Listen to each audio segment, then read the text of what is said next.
Day 21 of the Silent Hill 2 Remake cam hack. Not only is it day 21, today is June 17th, 2025, which is the 21-year anniversary since the release of Silent Hill 4, The Room, which featured a ritual called the 21 Sacraments. It's day 21 on the 21st year in the 21 Sacraments.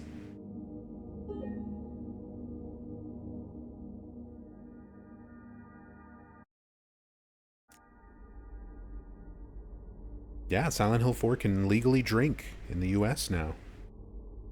What would Silent Hill 4 drink as its first alcoholic celebration drink?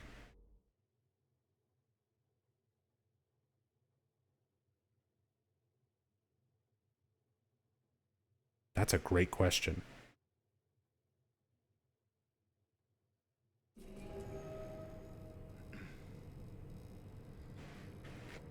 I feel like it would need to be something red.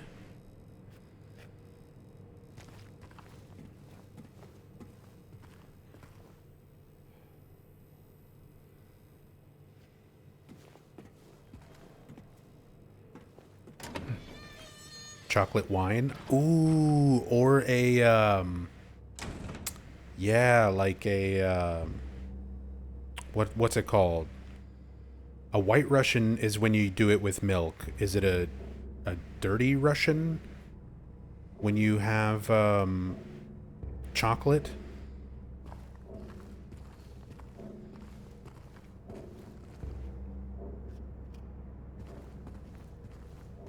Or Jasper? Basically alcoholic chocolate milk.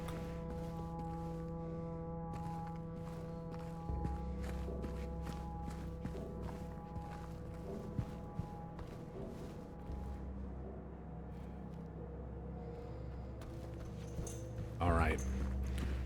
So we're finally in Toluca prison, exploring everything with the cam hack. We spent last time kind of really looking around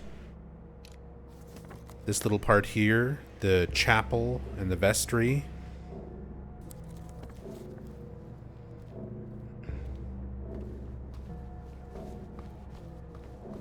Boom, boom, boom, boom. I love the audio design here. The audio and the sound design. We read this already. We've looked around at everything in here, make sure there wasn't any stuff that I missed from last time. We've got our first weight, the heaviest weight.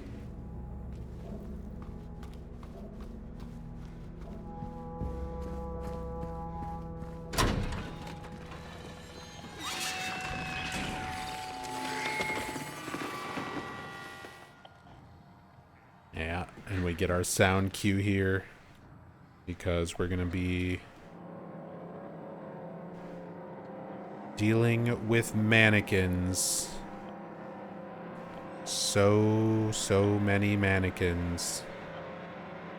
It's one of my only complaints about this section of the game.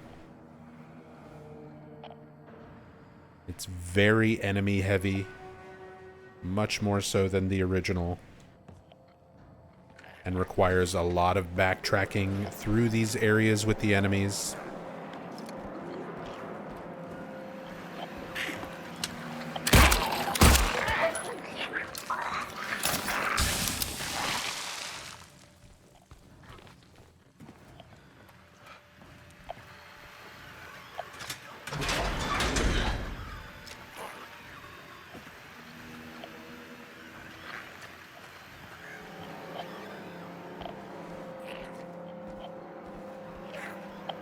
And, I mean, I like the new enemies. I like the mannequins sort of spider version variation. The movement and the abilities and everything are really cool. But you just have to go back and forth past these cells and through this prison so much. And enemies just keep on popping up. But it shouldn't be too much of a problem.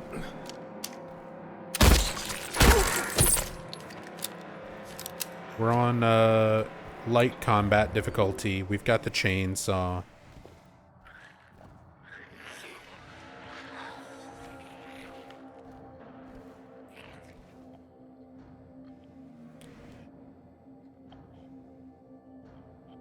So it'll be a little less annoying. Mostly I just want to spend time looking around all of these cells, trying to figure out if there's any kind of cool details and things hidden around here.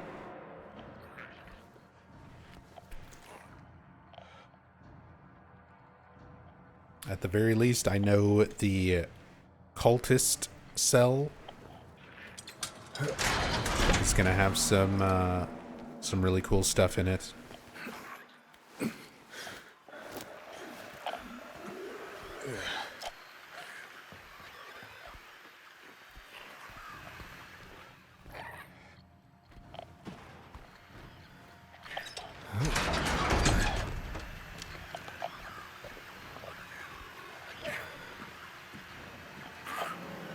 Silent Hill 2 soundtrack sounds like mechanical pumping. Could be a slowed down recording of bed springs. Always liked it because it had so many meanings. There's the implication of what two people could be doing to make that sound. First is suggestive, the other is darker, and someone could be getting murdered by the other.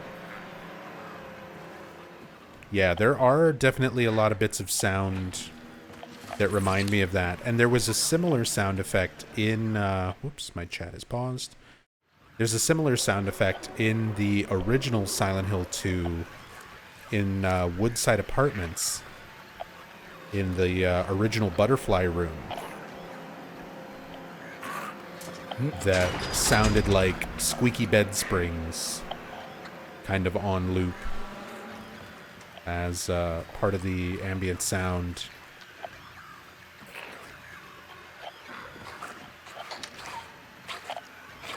That's the one you meant? Okay.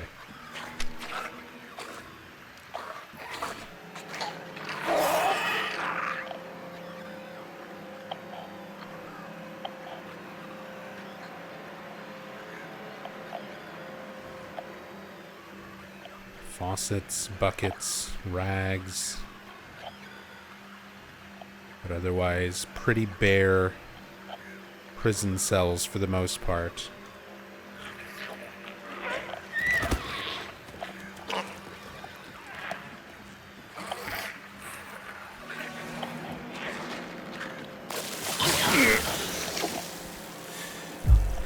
Gross.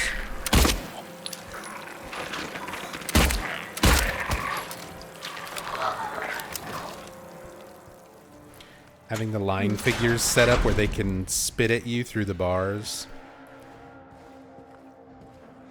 which is a real thing that would happen in a lot of prisons and still happens.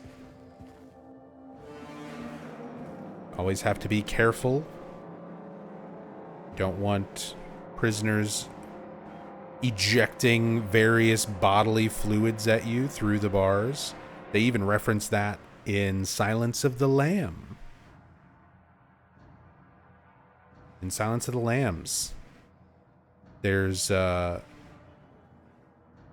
when Clarice is making her way to Hannibal Lecter's cell, she passes by another inmate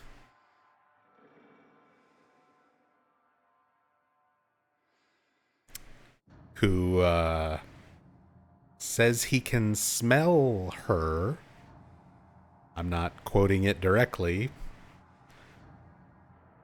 And then he says, I bit my wrists. Look at the blood. And he throws bodily fluids at her. It's not blood. Not blood. But that's a thing. That's a thing that is based on, like, actual things that happen in prison. Anyway. Religious iconography. Stations of the Cross. Jesus' crucifixion. Along with the Tablet of the Oppressor from the original Silent Hill 2. So we saw the Tablet of the Gluttonous Pig back in the cafeteria, which is where you would have picked it up in the original Silent Hill 2 as part of a puzzle. Then we have the Tablet of the Oppressor, which is found in a jail cell, just like this one, in the original Silent Hill 2. You would have come in and picked it up, and then the door closes and locks, making you seem, making it feel like you're trapped in that cell. But after examining the door or waiting a little bit, the door can be opened. It's a really nice little panic moment for players who are not expecting it or don't know what to do. And here we even get our little remnant of the past, our flashback. Same thing for the Stations of the Cross imagery and religious imagery in that cell. That was also present in the original. Just made a lot more clear and visible here.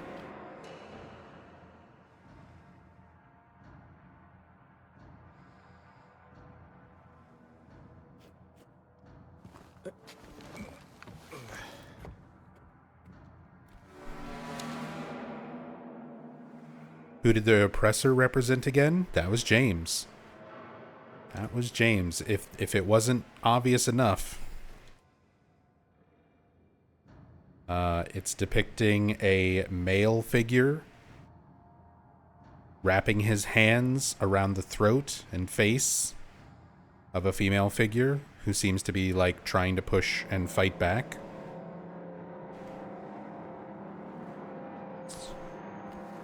Supposed to be a representation of James killing Mary.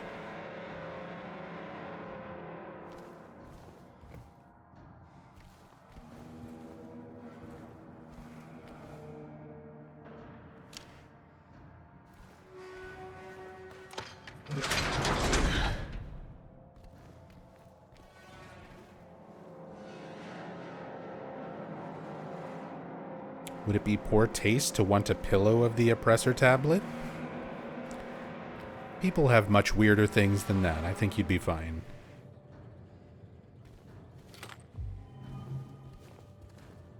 Especially for a fictional piece of artwork. Or a piece of artwork for a fictional game, rather.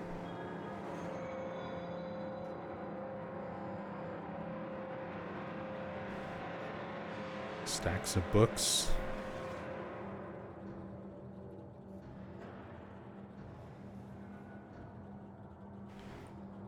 Same book that we found in the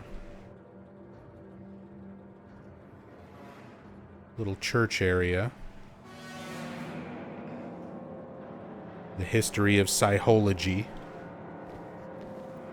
It's misspelled. It doesn't say psychology. They forgot the C. So it just says psychology.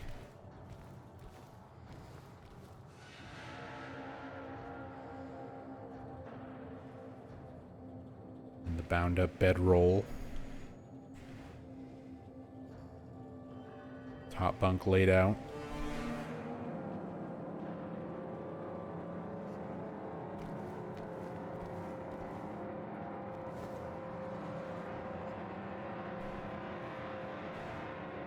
Spoon and a plate.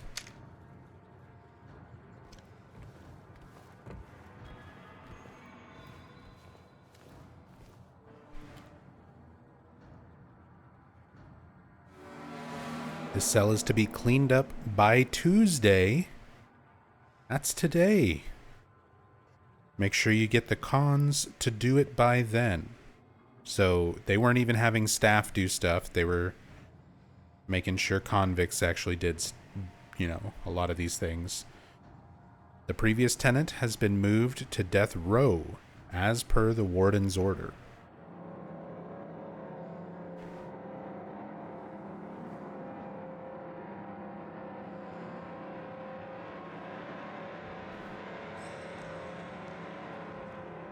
Text all matches. Still trying to read the actual words on the texture and compare it to the subtitles and text that pops up on screen, because sometimes, intentionally, they don't match. We see James omit the word guilt from one of the posters in Brookhaven Hospital, so I'm checking everything kind of closely to see if that happens anywhere else.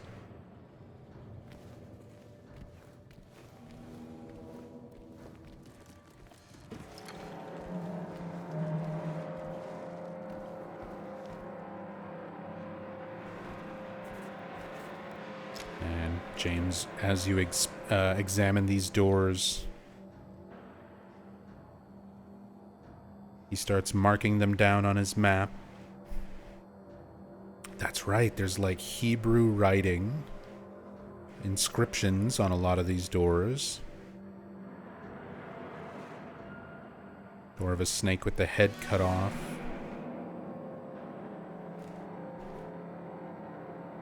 Let me see. Whoops. Doo-doo. Unhooking my phone. Trying to see. I know it's not always accurate or the best thing, but sometimes we can get translations.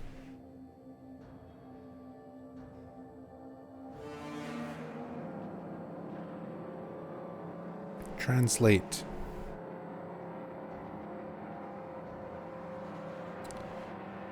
Ah. So it detected that it was Hebrew. The machine-generated translation gave me, "Because you did it, damn you."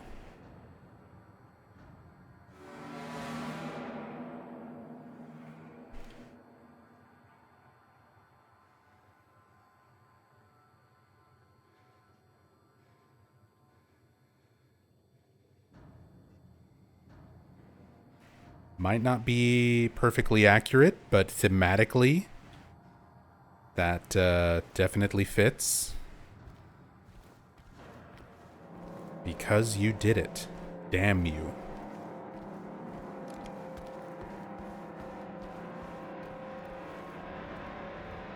Should have another door down here.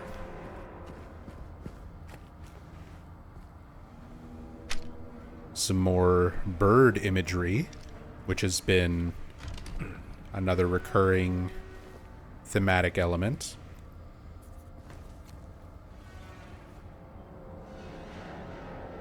As well as another inscription.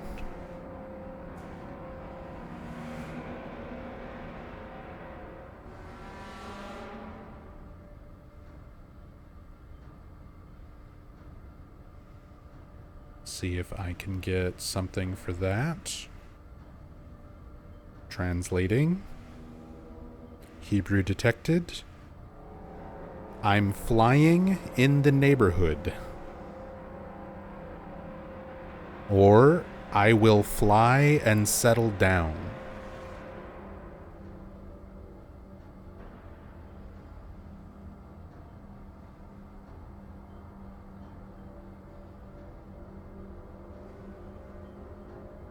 Flying seems to fit with bird imagery.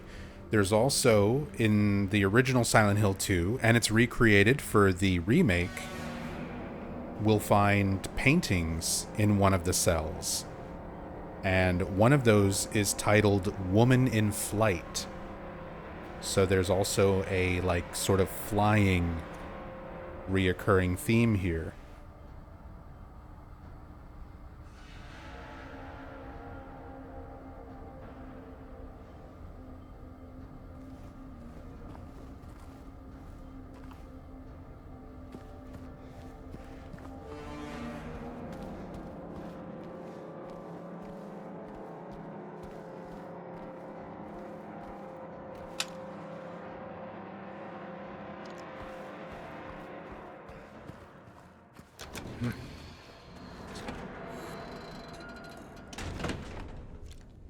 Here's where we're going to be bringing those weights. But I'm going to check this out a little bit later. I want to finish looking at these doors.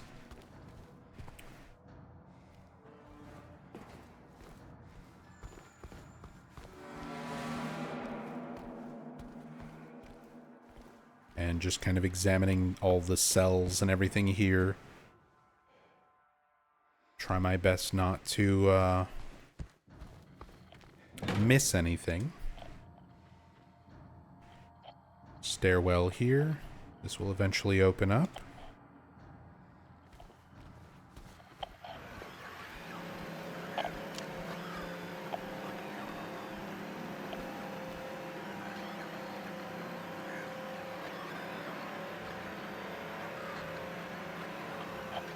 Pulled the drawer out of their table.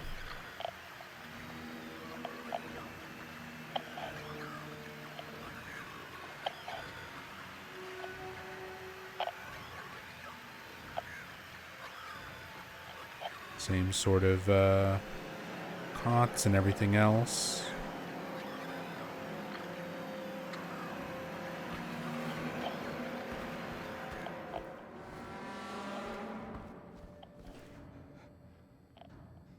So each one has kind of a different depiction. So the snake had its head cut off. The birds had their wings cut. The boar has its eyes marked out.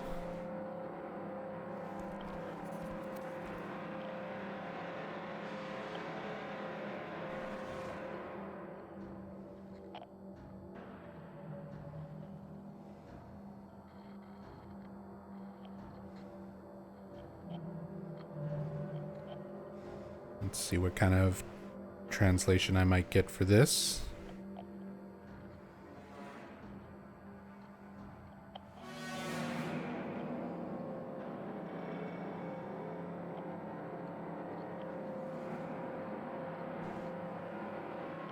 Translation I got for this one: we hid in lies.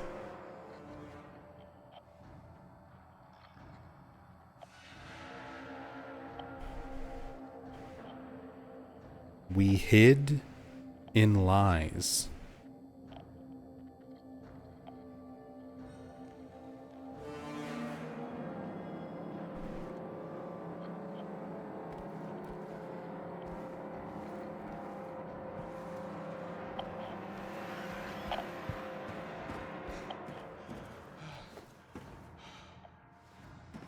Somewhat similar to James, hiding in his delusion.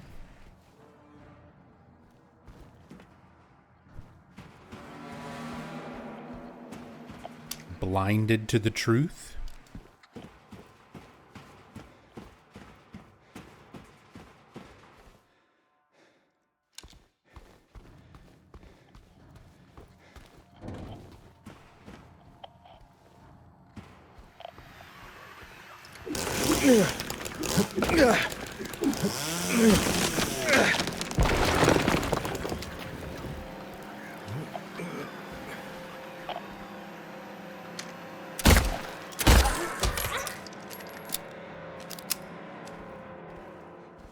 Beds are actually folded up and attached to the wall in here.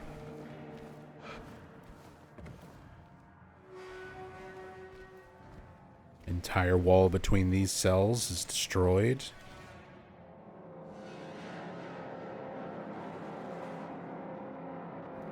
Bloober really loved using those breakable walls.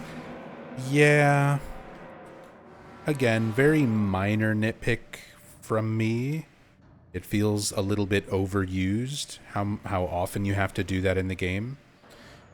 And it gives me flashbacks to Homecoming.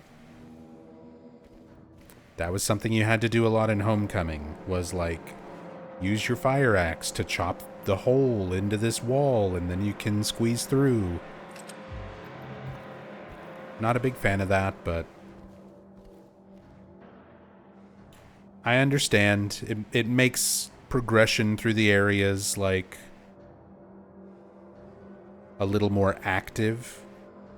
not just running through everything.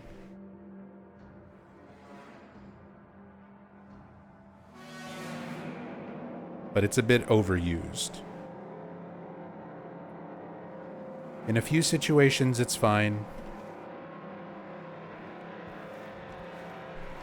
But it's one of those mechanics that can easily be overdone.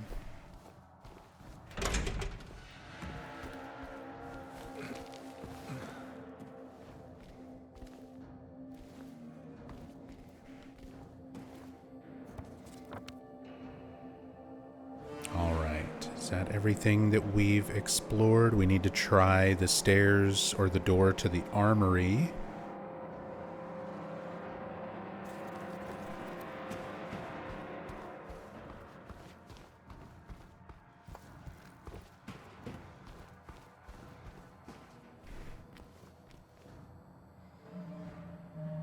A bull with its horns broken. And its ear cut.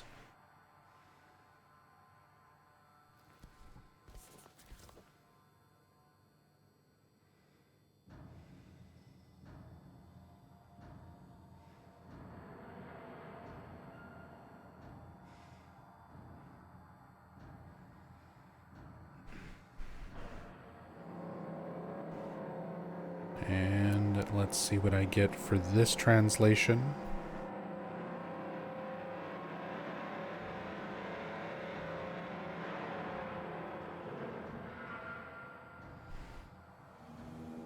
And I will cut off all the horns of the wicked.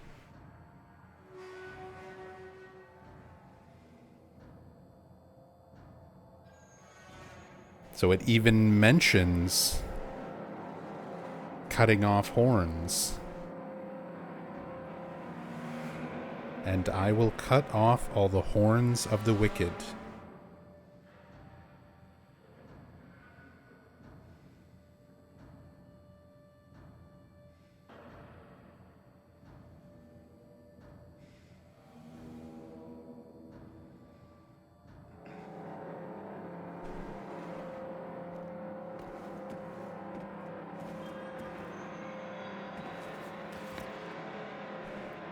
That's about everything we can access here without clipping through walls and stuff.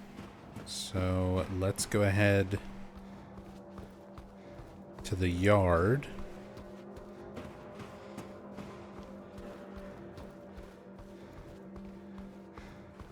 This was always one of my favorite rooms in the original Silent Hill 2. I love the sound design. Everything in here gets especially quiet compared to the rest of the prison.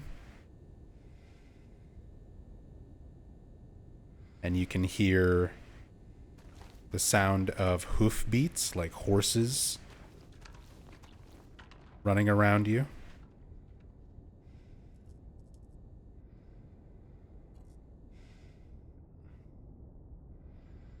Just a lot of imagery and sounds kind of hinting at various execution methods throughout history. The horses being a reference to being drawn and quartered. Of course, the nooses and everything being a reference to being hanged. Let's go ahead and save our game here. Might start doing a little bit of sequence breaking just for fun. There's the horse. Some more horse sounds.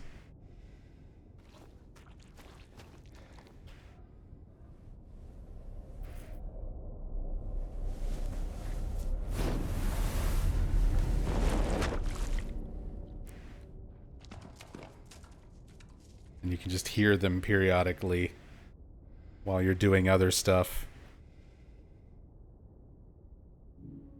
So, heaviest weight. Let's go ahead and put that there. We'll mess with that in a moment. But we've got another inscription.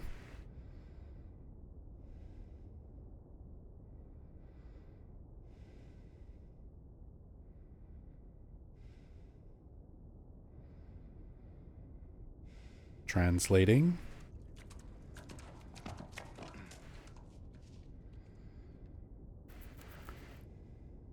Mana Tekel and Farson.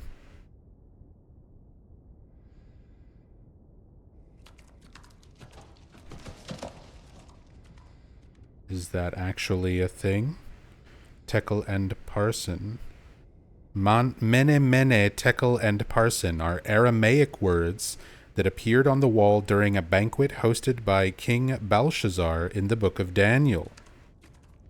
Daniel interpreted the message to mean that God had numbered the days of Belshazzar's reign, found him wanting when weighed, and that his kingdom would be divided and given to the Medes and Persians.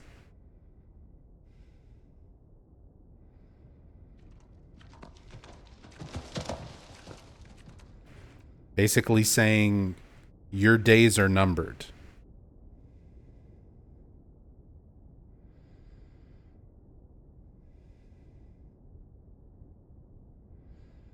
Found him wanting when weighed. Considering we're also doing a puzzle here with a scale.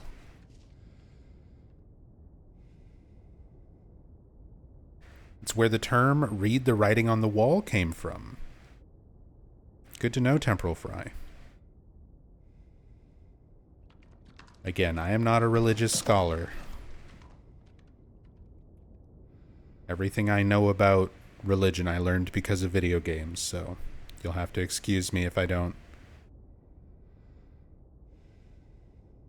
connect a lot of these dots right away. But I'm just doing my best to look stuff up and research as we find things.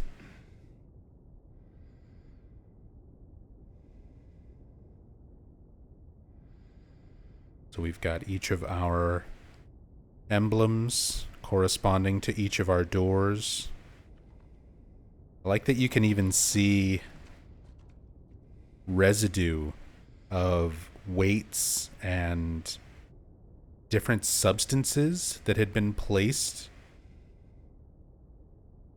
on each of the arms of the scale. They're all like different colors. Green, brown, sort of like a rust, kind of an off-white, powdery gray, deeper red, light blue.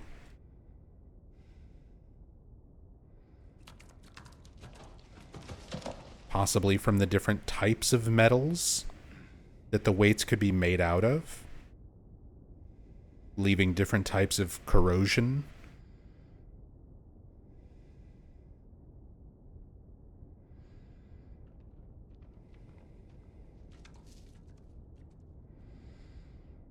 See, this one looks more like a polished silver, as opposed to this one that looks more like stone.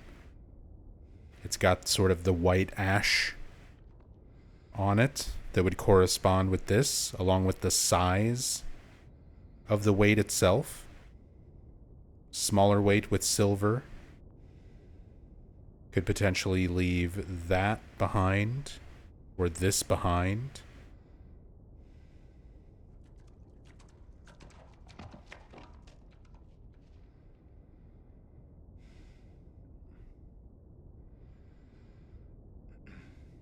Cool detail. And potentially clue to solving the actual puzzle.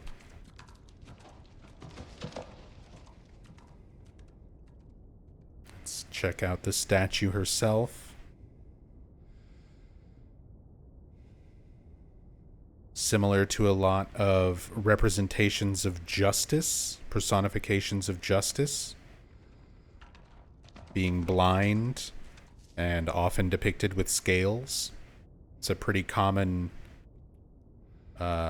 statue and artwork theme around like courthouses and stuff like that in the US.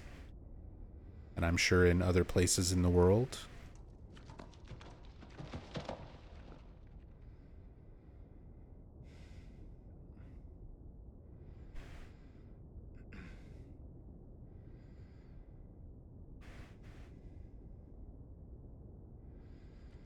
What is she holding? I thought it was like a torch, but it looks like a lever.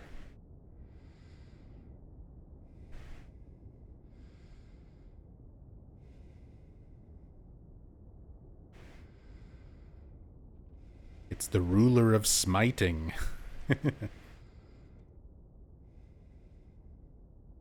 Very detailed statue. It's even got like the fingernails, all the different types of corrosion and stuff on it.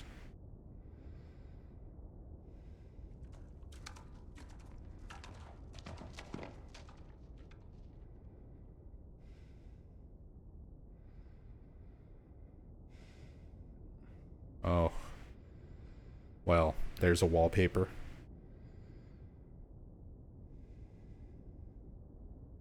God, this is such a pretty game.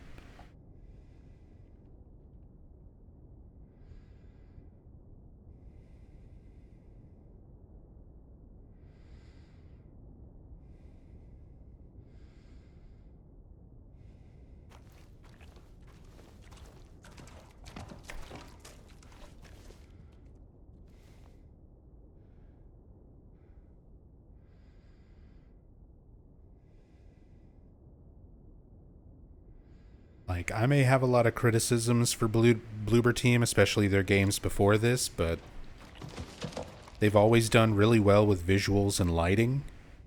And man, they really, really put a lot of effort into this game in that department. You can feel it, even for these things that are just like not even intentional shots. Just looking at stuff with like a mod.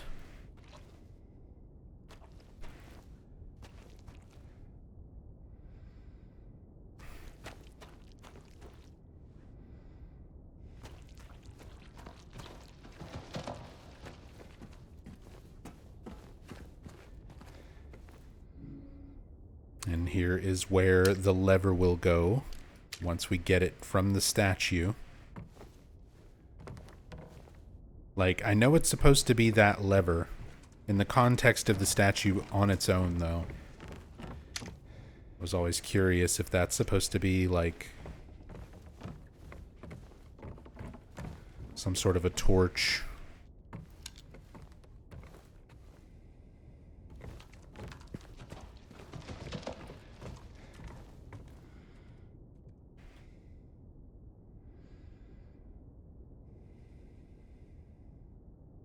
Of course, we've got two pyramid heads with spears, kind of foreshadowing that fight, along with somebody hanging from a noose in between them. Not too dissimilar from Maria, although she'll be upside down and impaled, not just hanged like this. We do sort of get some implications of James pulling a noose down for himself, kind of more things to infer towards that suicidal tendency that's part of his brain, part of his subconscious.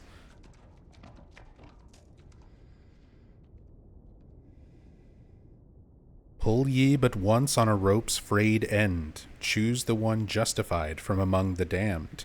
Seek out their tales, think upon each sin. Or let blind fate choose. Let the judgment begin. So they sort of combine a few puzzles, a couple of different puzzles from the original Silent Hill 2. There was no, like, weight and scale puzzle, but there was a noose puzzle where you had to read the poem and figure out who was the innocent prisoner based on the story, based on the poem, and then pull that noose. For the speed runs, now there's a method to manipulate the RNG so you know exactly what your puzzle solution's going to be for the original Silent Hill 2. So all the guesswork has been taken out of it. But back in the day, in like 2015, up until, man, when was RNG manip found 2017 or something. So those first couple years when I was speedrunning this game, a lot of other people were running the game. There was no RNG manipulation. So for the original noose puzzle, you would just run in and pull the noose closest to the door and hope that that was it. Basically, just guess and hope that it was the right one. And if it wasn't, time loss, reset. I like the way that this is sort of referencing that. Seek out their tales and think upon each sin so you can logically figure out the solution to this puzzle. Or let blind fate choose. You can just guess. You can just guess. Maybe you'll be right.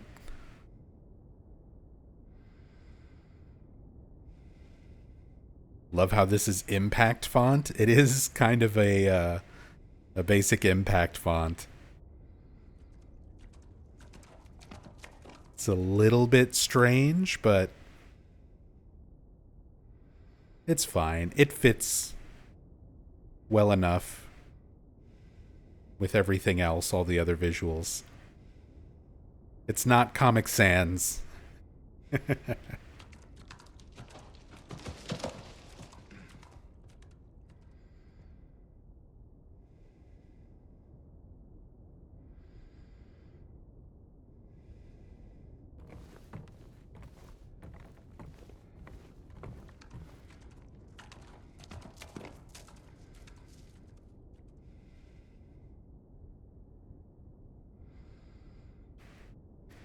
That would be really funny, though. Yeah. Personally, I'm a big fan of Palatino linotype when it comes to fonts, because it was a modified version of that font that was the subtitle font for the original Silent Hill 2 and 3. So I tend to use a lot of Palatino linotype when I'm like editing videos and making stuff for my streams and for YouTube, because it is the one of the closest visually fonts to the Silent Hill 2 and 3 subtitle font. One of my favorites.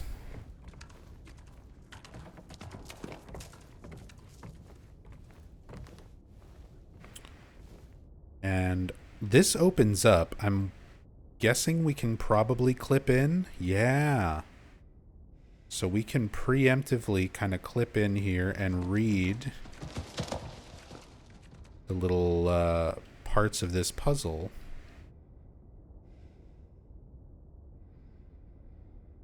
This one took from others, 'twas a sinful deed. Hallowed was the place, this one set ablaze.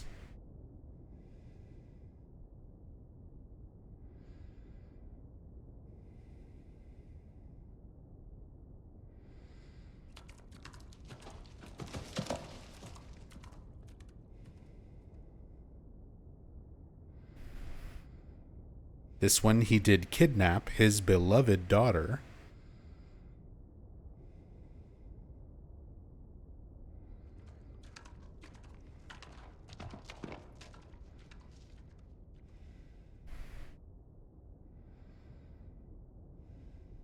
This one broke the lock to steal.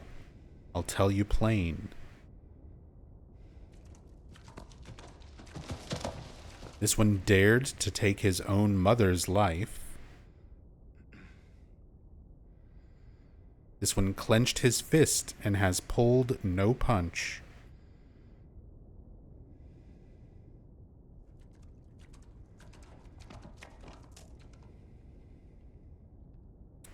So these are fairly straightforward on Easy Riddle, which we're playing on for this particular playthrough.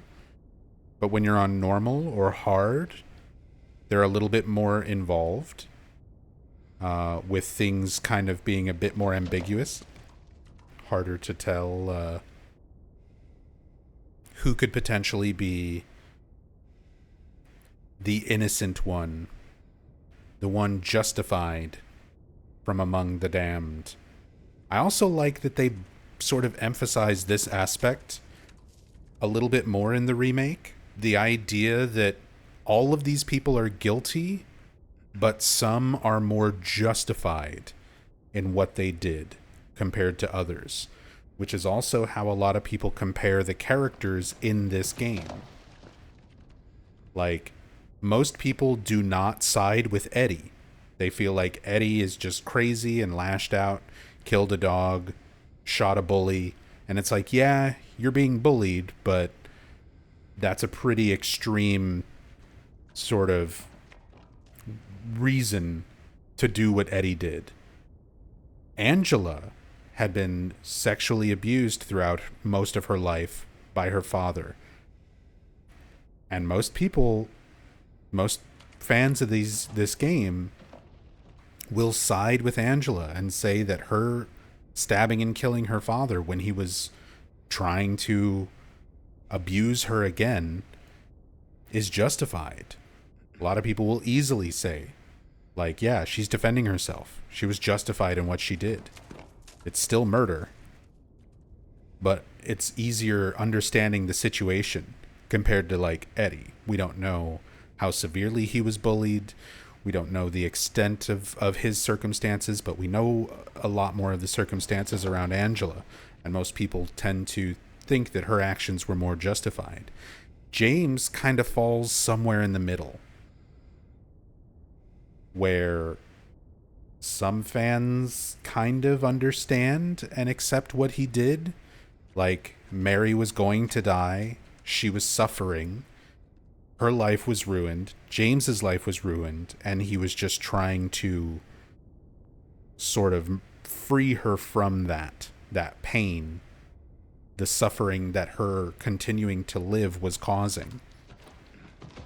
But it was also very selfish for him to make that choice, regardless of what Mary may or may not have wanted, and for him to sort of want his own life back, even though killing Mary didn't give him that.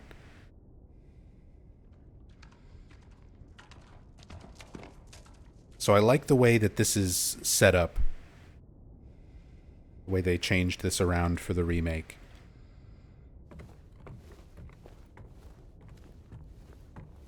For me, I see it more as a selfish action, really. He even himself admits it. It depends on the ending dialogue. Not in every ending. And Mary straight up forgives him, saying that she understands he was suffering.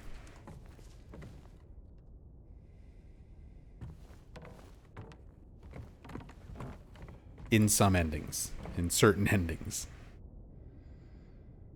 So everything kind of being taken into context, although even that is arguable, right? It might not have been Mary forgiving him, because Mary's dead. His whole conversation, that is part of his delusion. She's manifested. So that could be James essentially forgiving himself.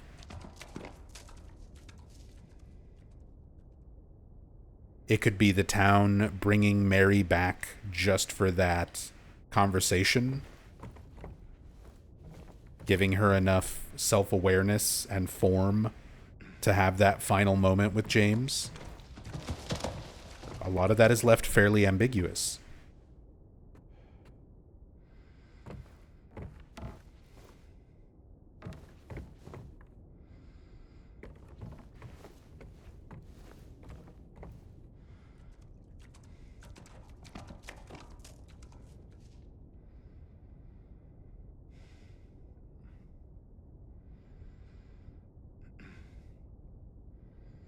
Maury says, remember the big painting in the burned down hotel with the 4 zodiac sign symbols? Taurus, Leo, Scorpio, and Aquarius, all fixed modality signs. I think they may be tied to Eddie, Taurus, Maria, Leo, Angela, Scorpio, and Aquarius, James. They all fit as far as personality types. If you believe in that sort of thing, sure. I don't believe in zodiac personality types, horoscopes, because people are complex. They're very complex things. We are some very strange creatures, and we change. One of the main things about humans is we change and we adapt to our surroundings. We don't necessarily have personality types. Like, you might have a particular personality type now, but 5 years ago, 5 years from now, 20 years from now, I'm a very different person today than I was 20 years ago.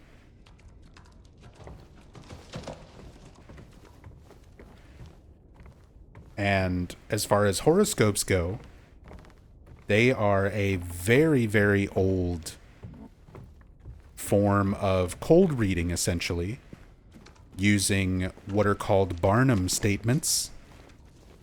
If you've heard of Barnum and Bailey's Circus, they had a famous catchphrase, "We have something for everyone."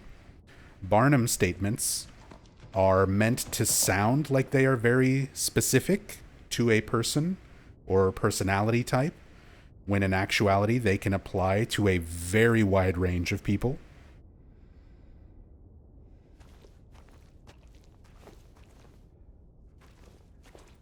So, it's not anything I've ever put much belief into. Understanding human psychology, how we interpret things, how we personalize Barnum statements, how our minds work. I think if you have a stronger understanding of that,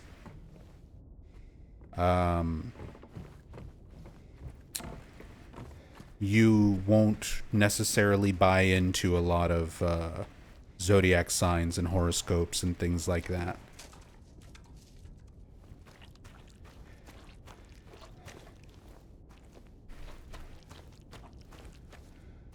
Again, nothing against it if you do enjoy that sort of thing.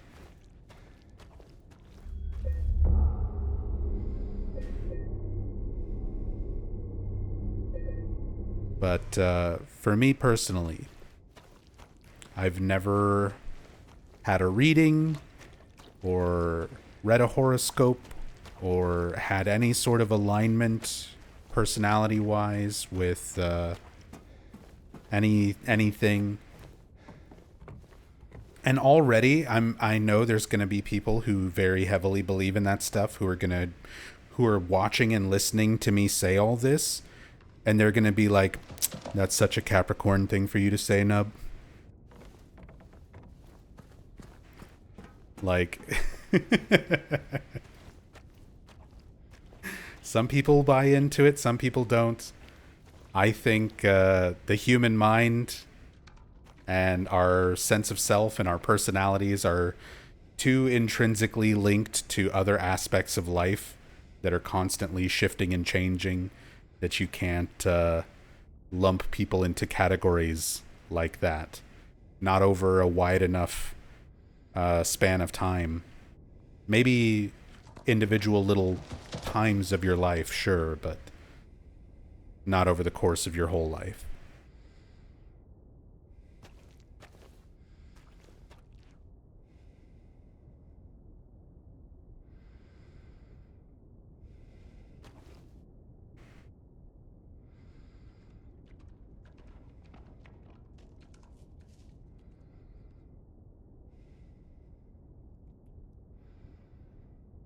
Chinese zodiac is real, though. I don't buy into that either. But hey, more power to you. Fire, wind, dragon dogs, or rabbits, or whatever the fuck. Have fun. Don't let me rain on your parade.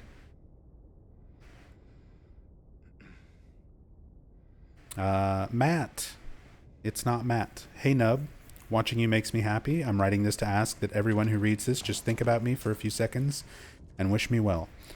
Need all the help I can get. Checking myself into a psych facility for my depression and negative thoughts.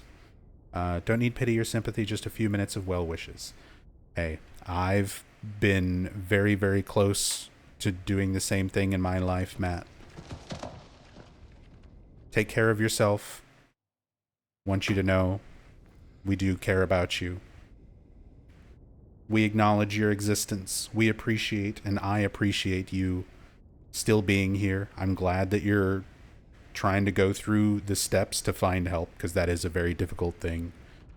It's really hard. It can be very scary, just even making that attempt to get help. So I hope you find the peace that you need in your life. Much love.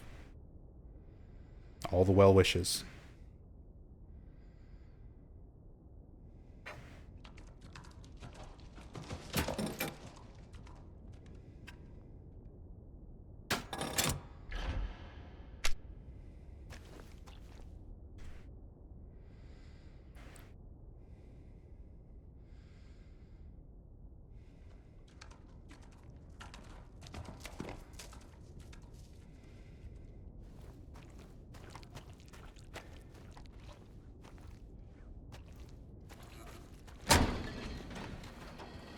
Bendy Man, thank you so much for the 9 months.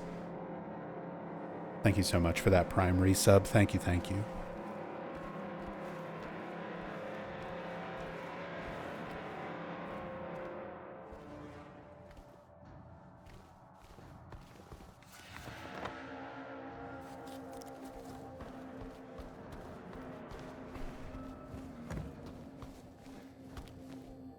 So, through the Headless Serpent door.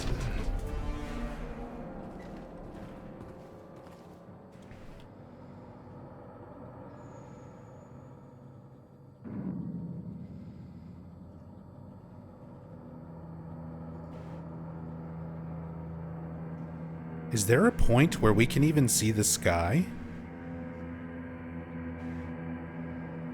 The whole time in the prison? Why? I'm like, why is there a skybox?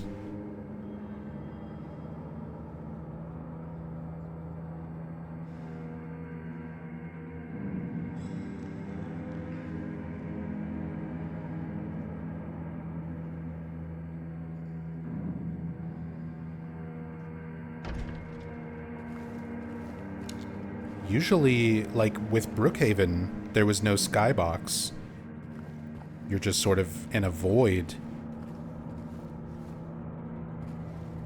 That's kind of interesting.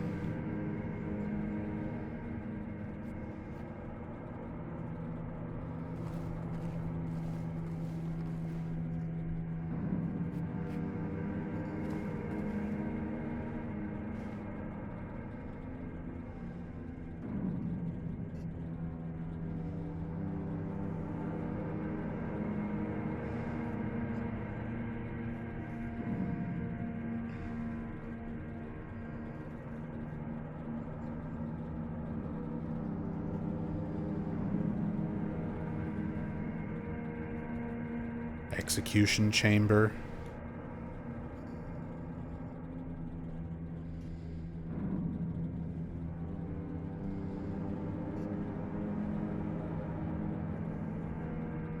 With the bloody weight sitting on it.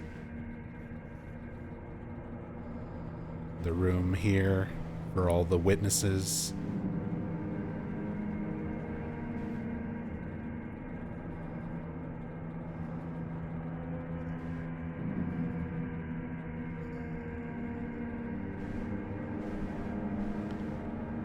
This, I realize it's just kind of common prison imagery, especially for this time, like having the electrical chair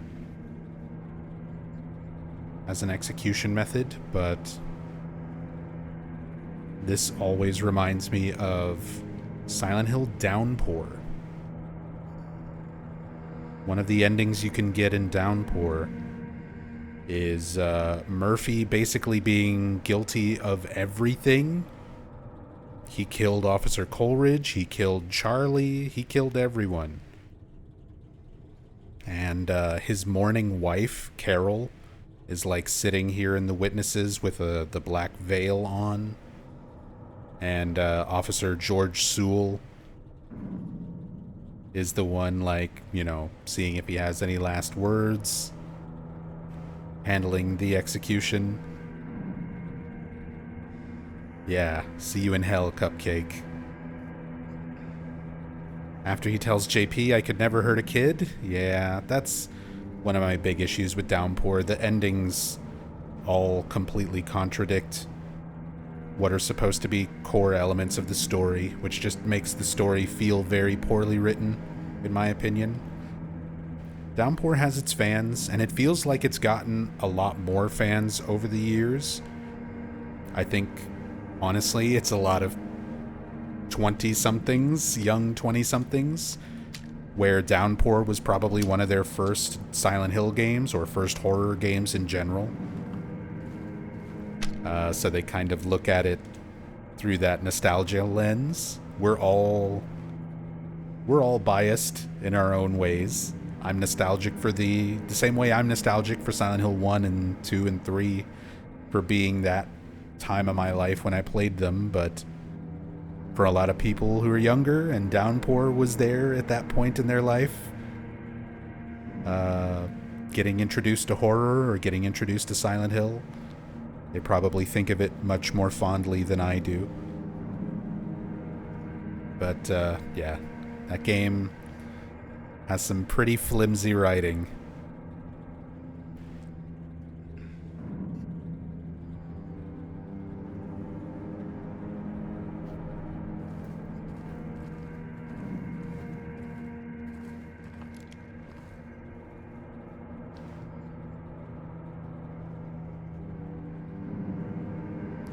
Dialofo, time for me to go to bed and switch to lurk mode. Have a good night, everyone. Take it easy.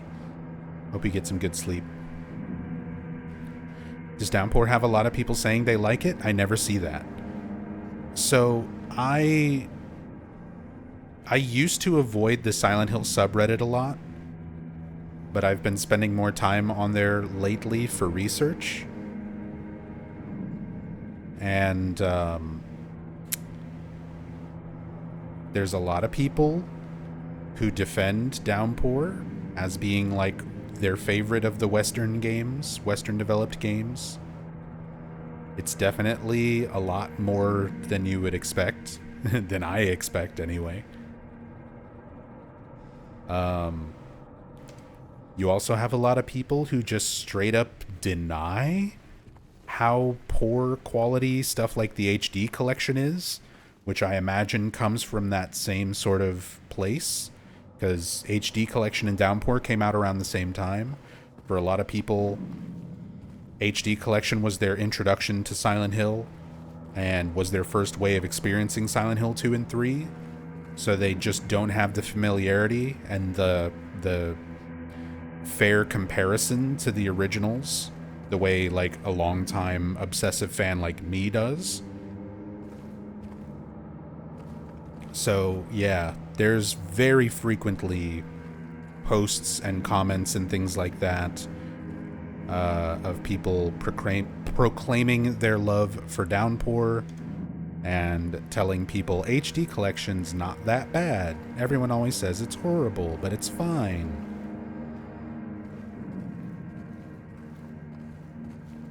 And I mean, you can go... I've got a video on my YouTube channel called Worst of the Worst, where I do a full playthrough of Silent Hill 2 and 3 HD.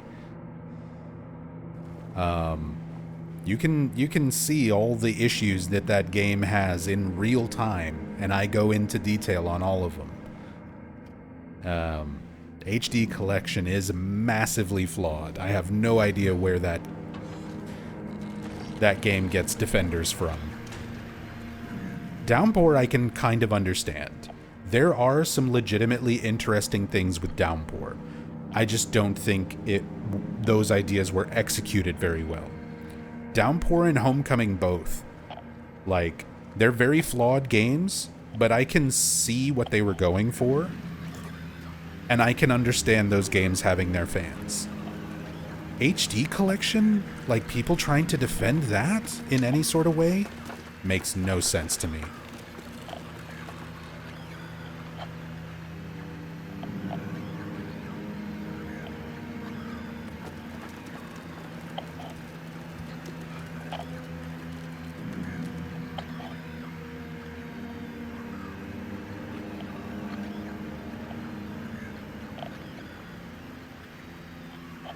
Now we have spider mannequins.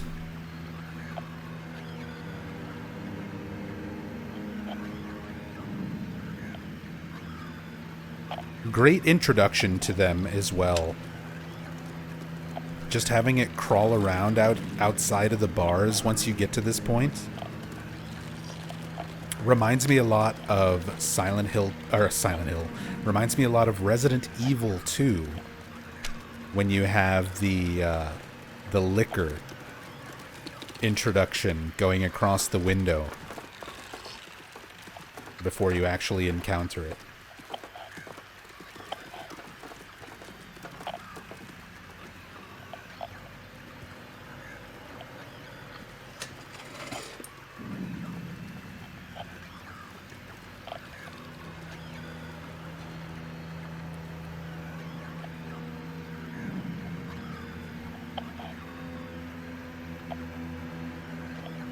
Toluca Prison. A reminder to all guards. Effective immediately, it is absolutely mandatory for everyone to familiarize themselves with the revised generator maintenance manual. We all remember what happened last time there was a spike, though I'm certain most of us would very much want to forget. We will not have another incident. There's that same Toluca Prison stamp that we saw in one of the other memos.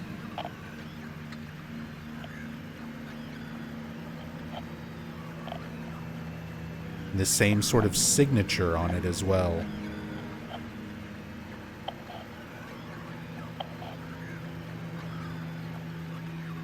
Warden's signature, I assume.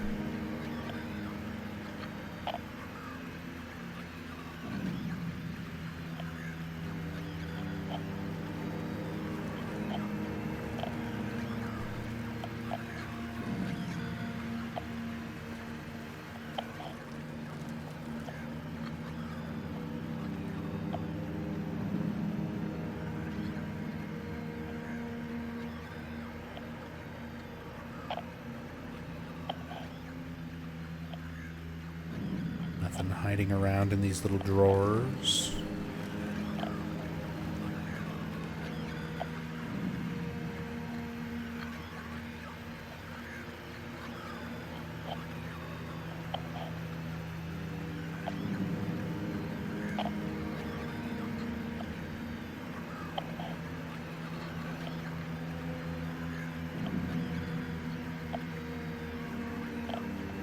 Music is always good in the series.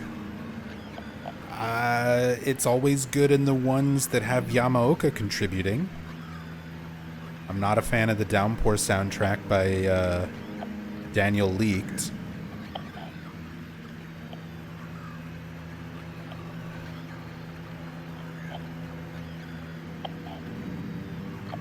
And Korn, Jonathan Davis. That is still such a bizarre choice for that game.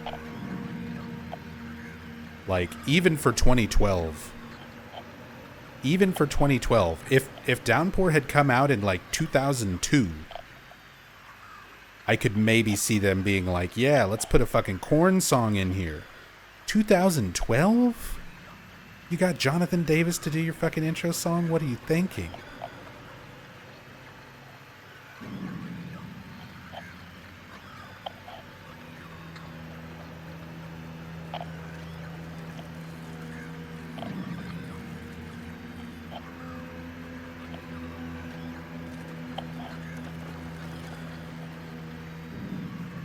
Yamaoka carries the franchise.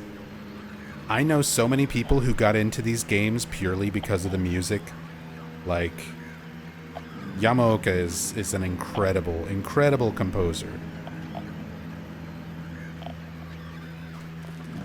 Do we know why Yamaoka didn't do the OST for Downpour? Because he was not a contracted Konami employee at that point. He went freelance and was doing music for like Grasshopper Studios and a few other games and things that were coming out from like rival publishing studios compared to Konami.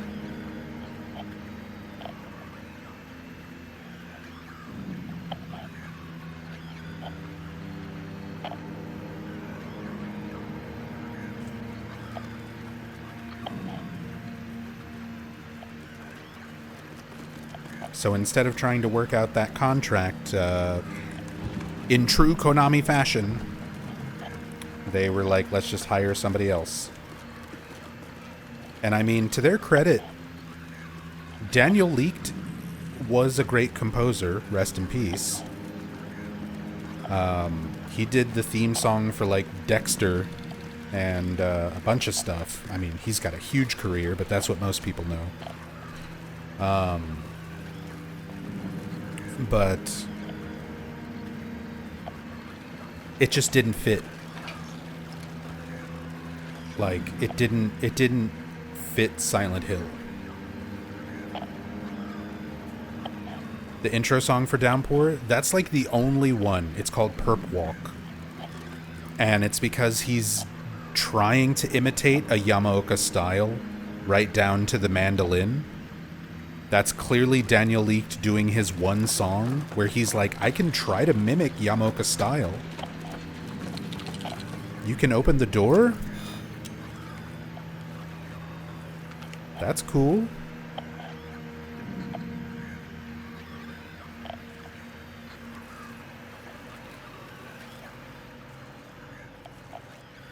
I didn't know these could do that when they were like on the walls. It's just gonna open the door and hang out there and twerk at me? This is like my fucking nightmare. There's not a lot of things that I have like a fear of, especially in games and media and stuff. But in real life, I do have arachnophobia. Spiders, like pictures and videos and games and stuff, spiders don't bother me, but in real life, spiders fucking bother me. And this is like when I go outside to do yard work and I need to come back in the house and there's a big fucking spider just like hanging out on the front door that I need to go through. And I'm just like, I guess I'm just going to stay outside for a while. I get to go back inside on the spider's terms.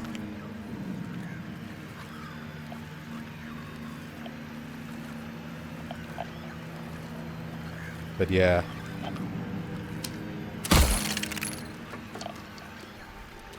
Oh, I didn't like that.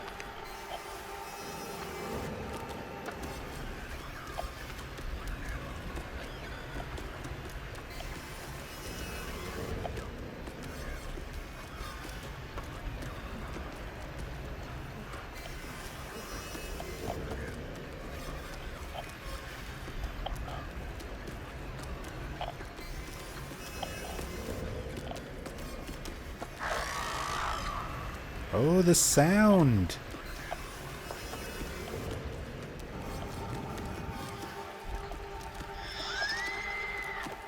The scream.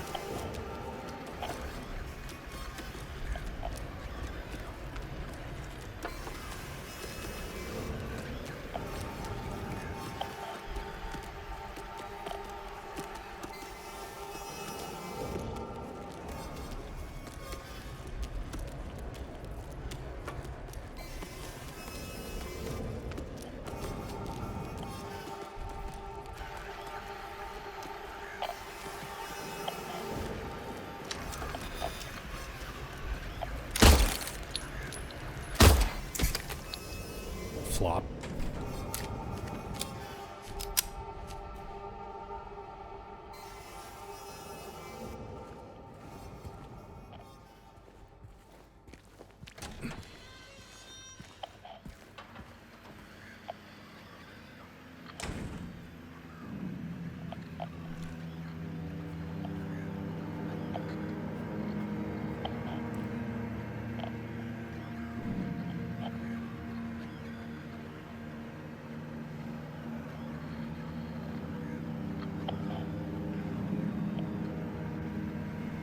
Looks like a hand. Oh, the way it folded up, yeah. And it's got the pinky out.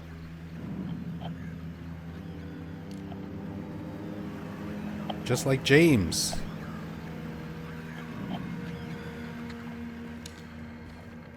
It's like a wall master from Zelda.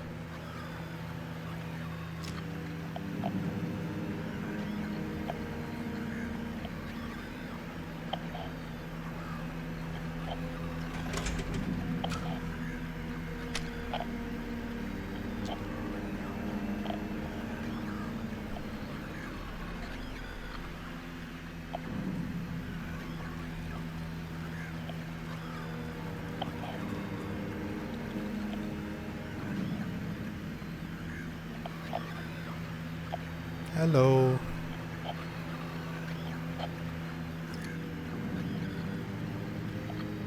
Ooh.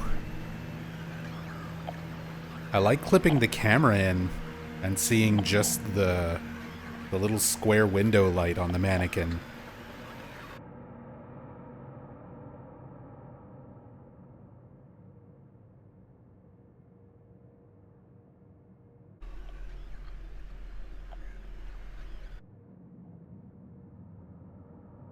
See? James is like a guard peeking in on the prisoner.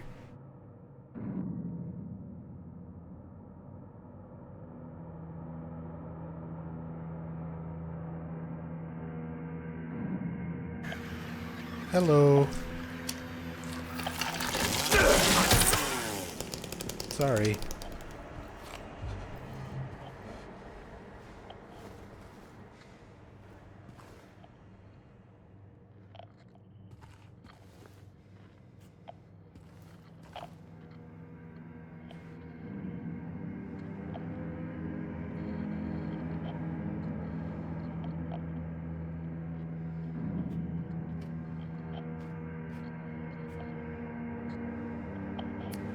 Nub, what the fuck?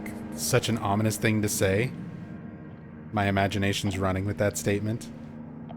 I mean, it's not intended to be something taken with a lot of depth, just how I'm interpreting the imagery, but it does say a whole lot about how something as simple as a change in camera perspective can make you interpret scenes and elements in these environments like so wildly different. It's a big part of why I like doing these kind of cam hack playthroughs.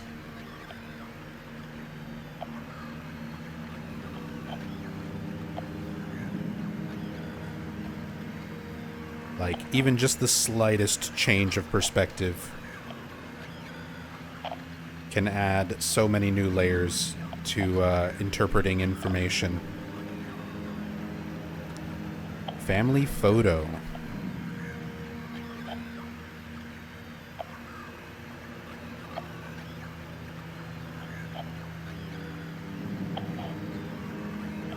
Person with a boy in a wheelchair.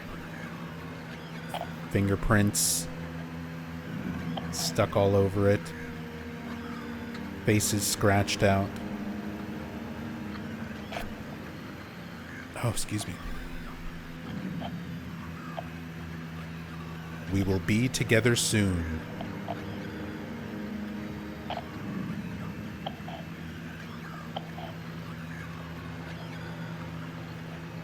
Somebody else who wanted to die in order to reunite with somebody who's already passed on.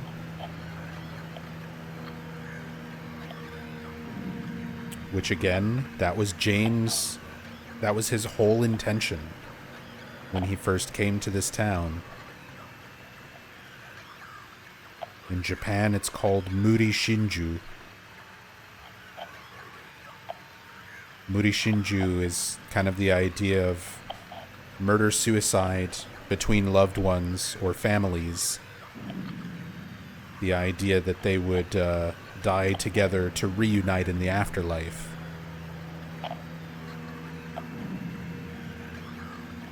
It's a real thing. There are many documented cases of it historically. Could someone spell that? I got you. Moody Shinju. I'll even do one better and give you... There's a wiki link, Wikipedia link, if you want to do some more reading on that subject. Something that I did a lot of research on over the years for the original Silent Hill 2. It was a concept that Guy Seehee, James's original actor, was familiar with. And most likely was made aware of it through Team Silent. For Silent Hill 2.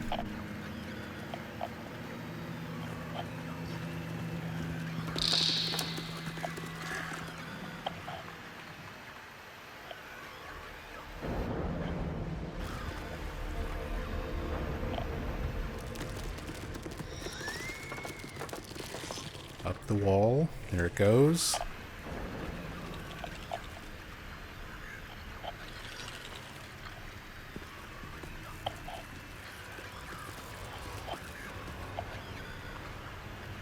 I love that you can just hear the skittering noises. Start looking up and looking around, and they're just all around you.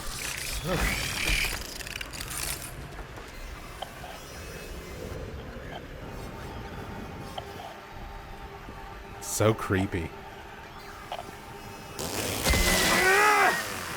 Also love how tall the walls are. Yeah. Like, even for a prison with multiple floors, the fact that the lights are so far up, the ceilings are so far up, there's no, like, difference in floors and ceilings between levels.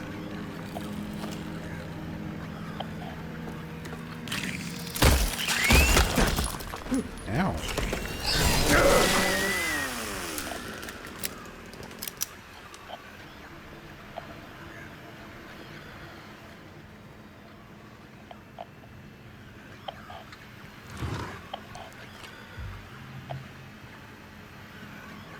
But I feel like it just adds to how not logical the place we're in is. Like, we've already taken a super long flight of stairs down, dropped down an immensely deep hole after that, dropped down another immensely deep hole that was actually a sideways hallway, all leading down to the point where we're at now, and we're still going to drop even further, all below the Historical Society, which is the actual location where the prison used to exist. So having this, like, completely unrealistic sort of geometry and architecture as part of the environment just, like, really adds to the chaotic nature of where we are. Like, even in previous other worlds and the Fog world, you can still recognize Brookhaven as Brookhaven.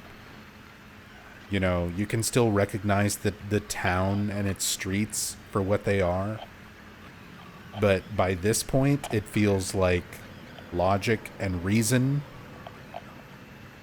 are drastically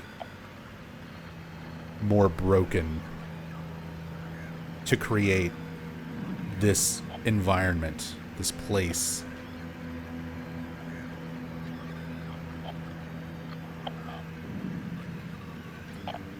Next time, number 1508. So this is the same, all the same stuff that we saw on the chalkboard when we first entered the prison.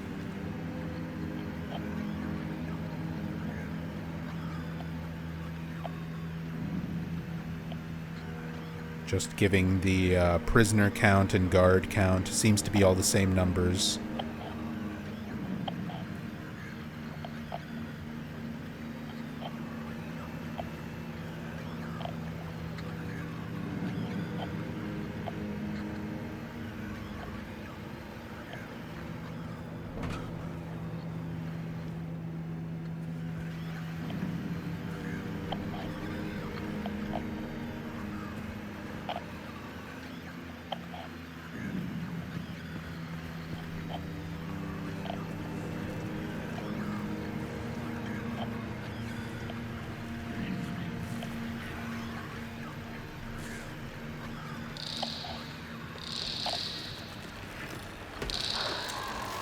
God, the sound design here is so good. All the mannequin noises, all the ambient sounds, the like distant clicking.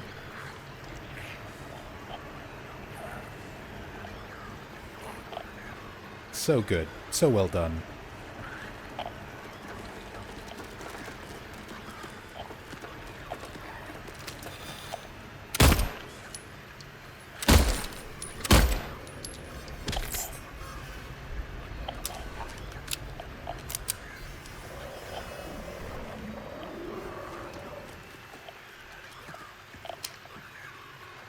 So creepy just seeing them crawl around all around you. There's fucking 3 of them right here. Plus this lying figure.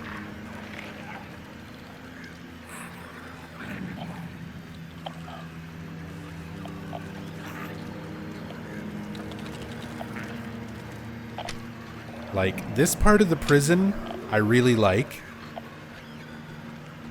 Before they start ramping up the combat and everything too much. So that you kind of do have the opportunity to look around and see a lot of this.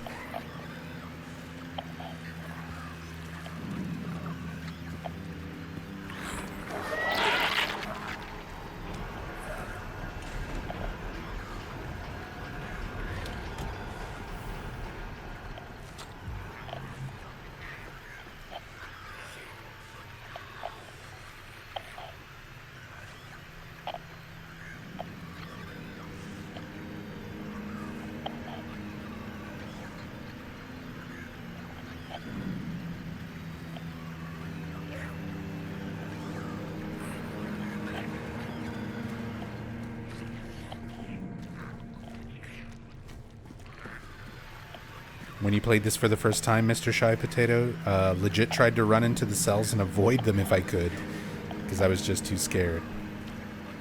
I mean, that's perfect.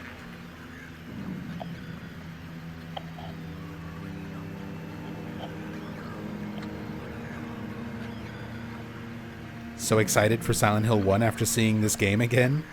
Yeah, Hangover. Bloober did a great job with this. I'm really, really hoping they do an even better job with Silent Hill 1. Take a lot of the things they learned from working on this and improve on it.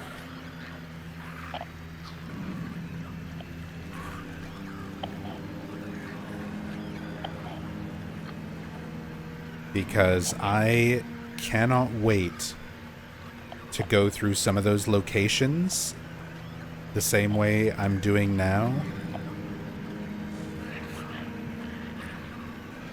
Midwich, Alchemilla, Lakeside Amusement Park, the Lighthouse.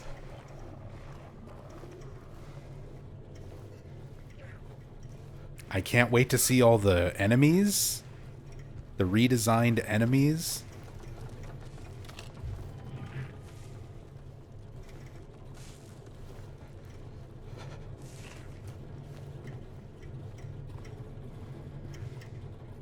Yeah, I'm really looking forward to it.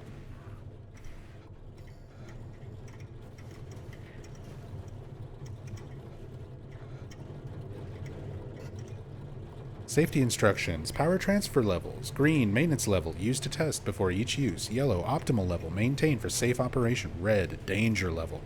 Do not operate. Can result in power spike and system overload.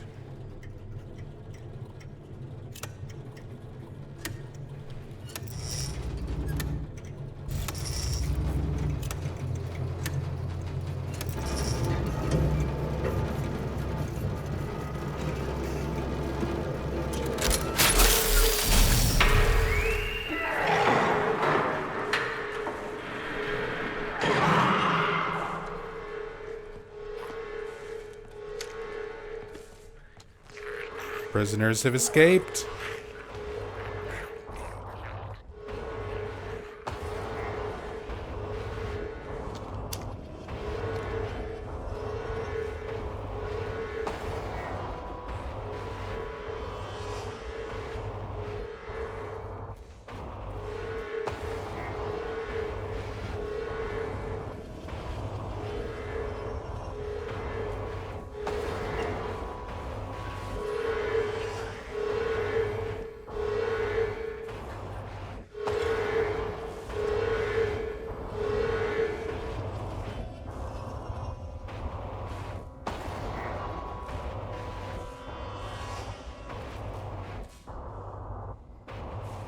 There's our medium weight.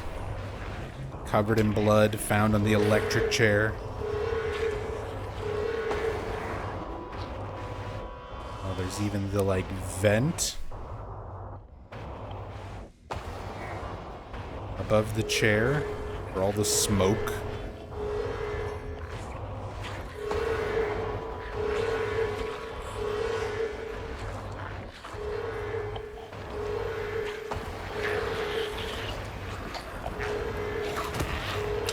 And a wheelchair. I wonder if this is meant to be significant with the photo that we find. We see a young boy in a wheelchair, but it's a fairly old photo.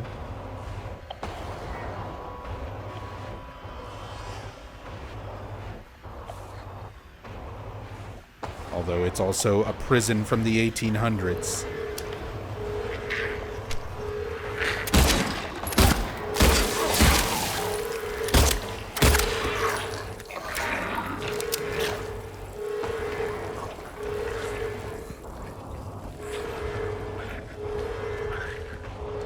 Can't wait for Harry Mason fancy finger moments. That'll be funny if they keep that as a thing.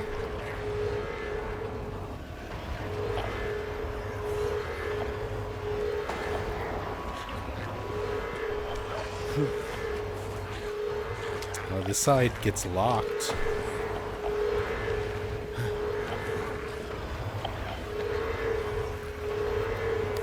Interesting. I don't think I ever tried to backtrack after doing that puzzle that way.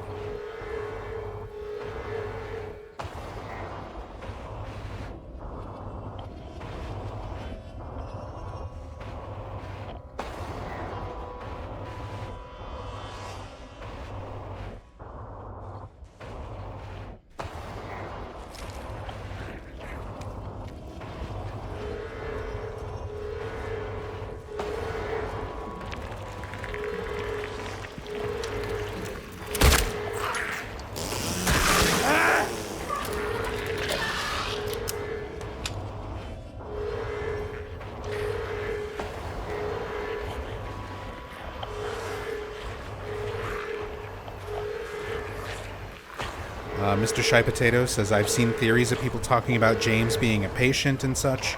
The whole director communication with James, which I personally do not go with that theory. Oh, neither do I.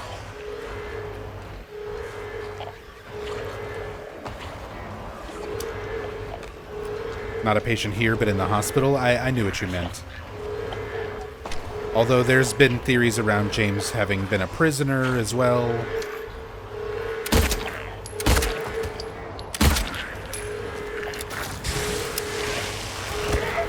On top of being a patient, there's theories around James being the hospital director himself. I feel like it's a case of fans sort of reading into a lot of the notes and symbolism too literally. They're reading it at face value. Things that are meant to invoke the thought of James or the other characters that are meant to be parallels to him as a person. I feel like all of James's subconscious is basically spilling out into reality around us. That is the Silent Hill that we as the player are experiencing sort of through James's eyes.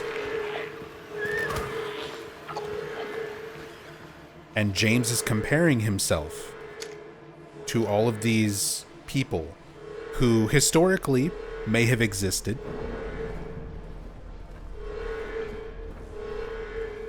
In the history of the town, there was a hospital director who was likely abusive to the patients. There were patients who likely had similarities to James and to Angela and to Eddie, but I don't think it makes any kind of sense for James or these characters to have literally been patients here or, you know, involved in any way. Again, the biggest thing to try to keep in mind, one of the core key story elements of Silent Hill 2 is that James and Mary had never been to Silent Hill until their vacation. They were here exactly once together for their vacation, and after they left, they were never here again until the events of this game, or however you want to view it, the original game, whatever. Until James comes back with Mary's body in the backseat of his car, they hadn't even come to this town since their vacation. They didn't live here. They didn't work here. Mary didn't go to the hospitals here.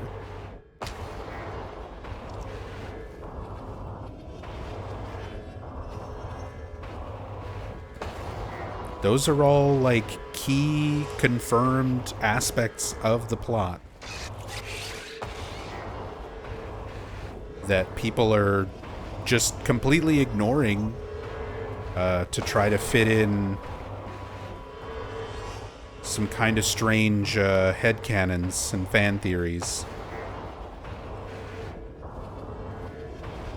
So, again, I'm not against fan theories and ideas in general, but I definitely don't like when people assert their fans as truth, or their fan theories as truth, even when there is very blatant contradictory evidence that they just kind of cherry pick around and ignore, and then argue with anybody who disagrees.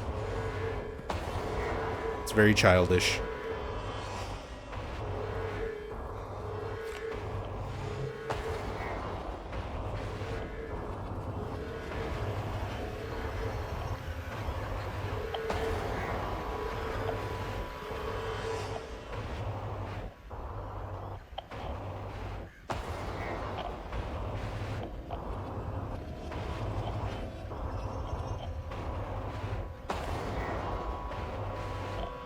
Prisoner's shirt laying on the bed reminds me a lot of the water prison in Silent Hill 4.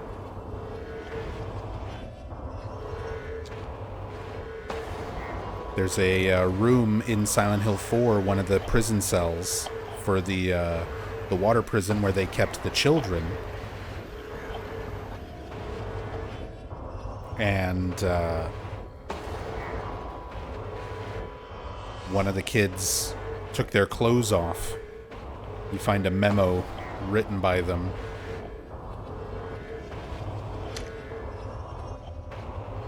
There were like little holes in the walls where the guards could watch them. And they would try to block the view with their clothing.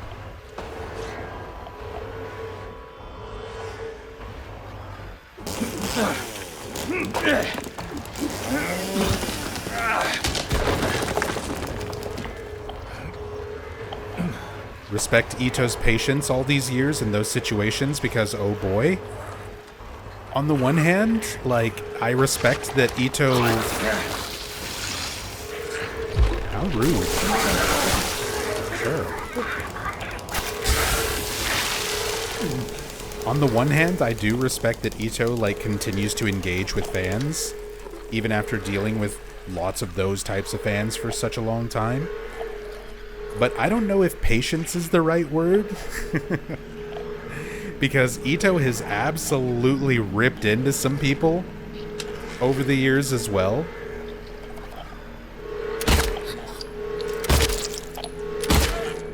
That's my favorite Ito.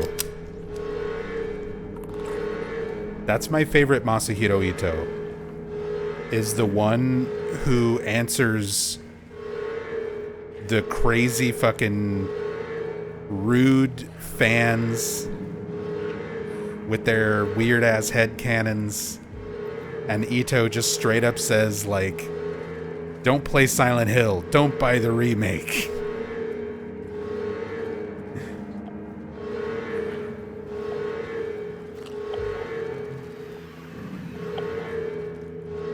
That's like an actual response to somebody that he's given. Where he'll tell people, like, you think too much.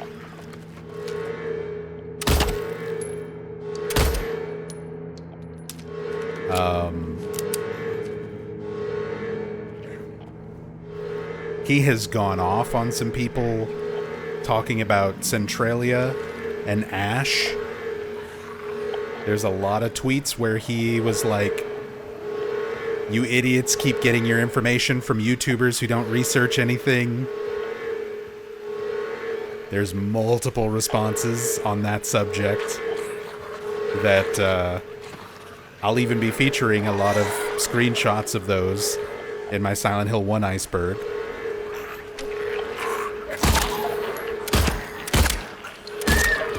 That's one of the topics that I'll be covering in that video.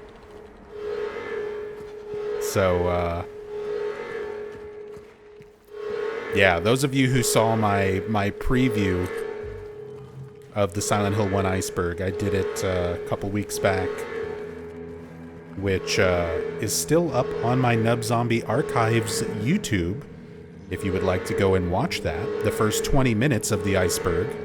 It's a very rough cut. It's not final edit, but it includes talking about the snow in Silent Hill 1 and Ito's response to fans calling it Ash and all that. So feel free to go and find that video. Be sure to subscribe to Nub Zombie Archives. Shameless plugs.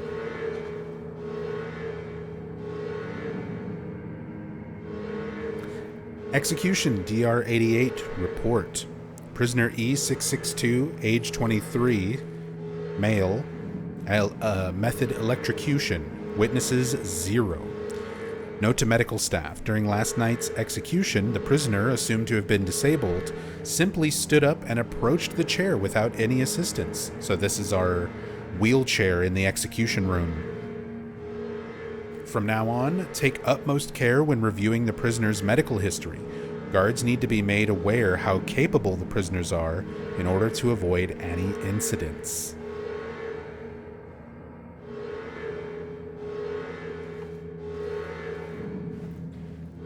Also, remember him saying to someone, were you in Team Silent? I don't remember you? Yes.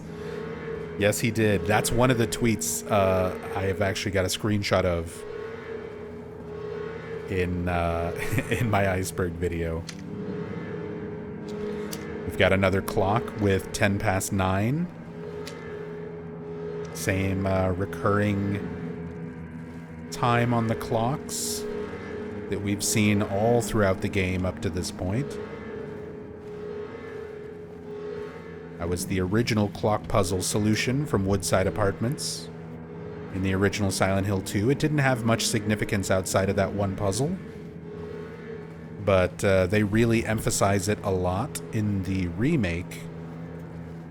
A lot of fans speculate that that's meant to be an indicator of Mary's time of death.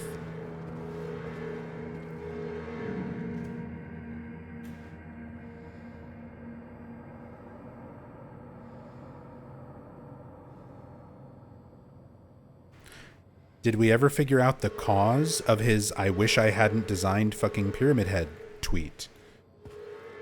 I think he was just tired of seeing it utilized for so many things outside of its original purpose. It was a very specific creature designed for a very specific character, James Sunderland, and had very special meaning to the story and the character that it was made for. But it was popular, so Konami just kind of shoehorned it into as many things as they could. Ito even designed other Pyramid Head creatures, which he referred to as White Hunters, that he wanted them...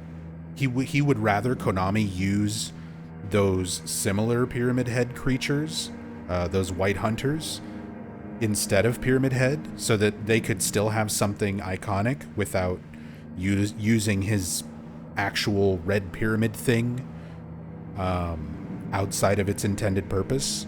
But of course, that was not the case, because by that point, Pyramid Head was just too popular, and Konami wasn't going to stop using it. Ito also never got paid for pretty much any of the Pyramid Head merchandise, statues, all of those things. Like, he never got paid for any of that, which is an incredibly shitty and completely on-brand thing for Konami to do. I imagine those are probably the reasons he tweeted that.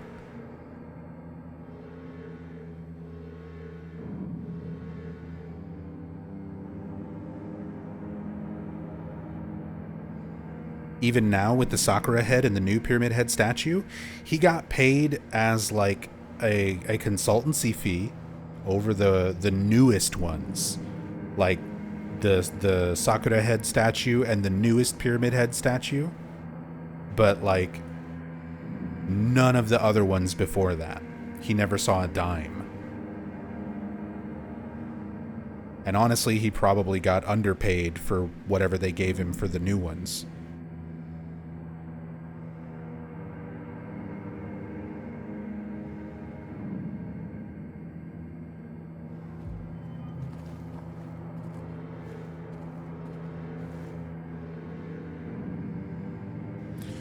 It's a damn shame. But I hope they rectify that. I hope Ito got paid well for his contributions on this game. And I hope Ito and Yamaoka and maybe some other members of Team Silent are involved with Silent Hill 1 Remake and get paid well for it. They definitely deserve it. Like, this series would not be what it is without those people. And Konami needs to fucking recognize and respect that.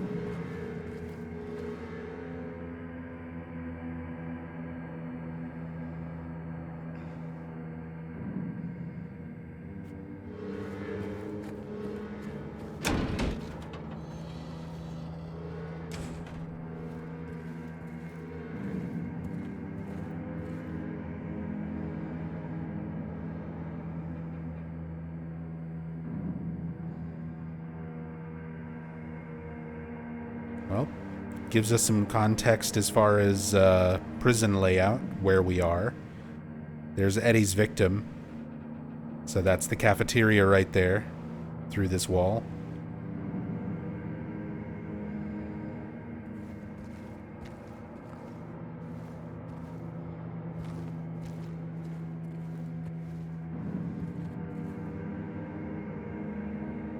Here's our little Baroness memo.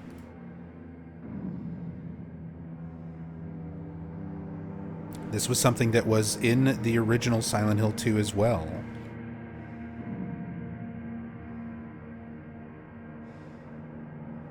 In the center of Silent Hill lies the town's major tourist attraction, Toluca Lake.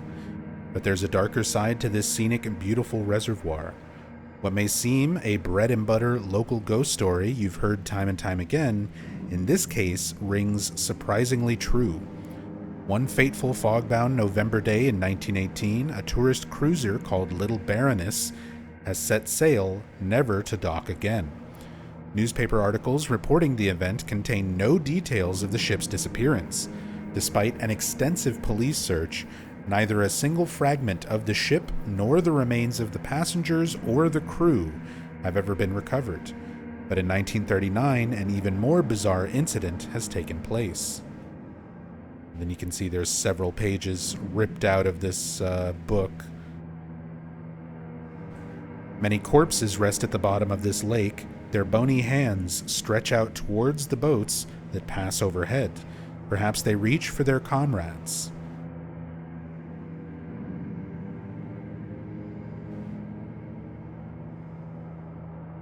So we can even see some of the boats and then the little Baroness itself.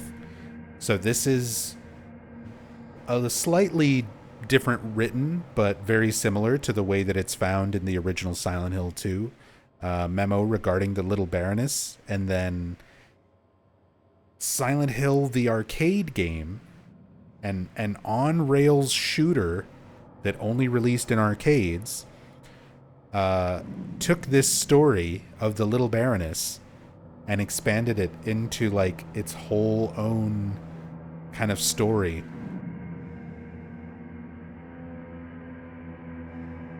Which, like, the arcade game, I like it for what it is. It's not great. It's got some really terrible voice acting. And it's pretty cheesy. It's literally House of the Dead, but with a Silent Hill skin. You go to some iconic Silent Hill locations. You go to some iconic locations that are not even in Silent Hill, like the mall from Silent Hill 3, which is not a location in Silent Hill. That's before you go to Silent Hill, by the way. But yeah, it's a fun game for what it is.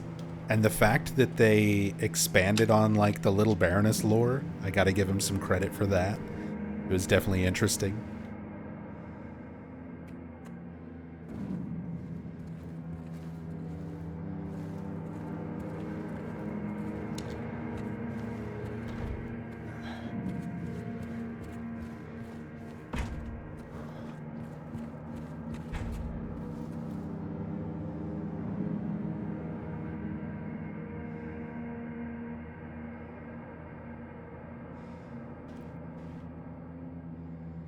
Hey, Billy.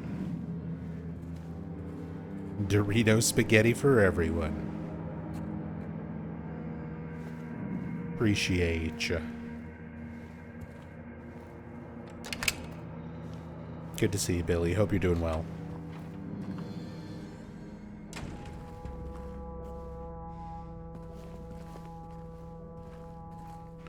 And this brings us back out to where we were. In front of the chapel, next to the armory. We've got the armory key now.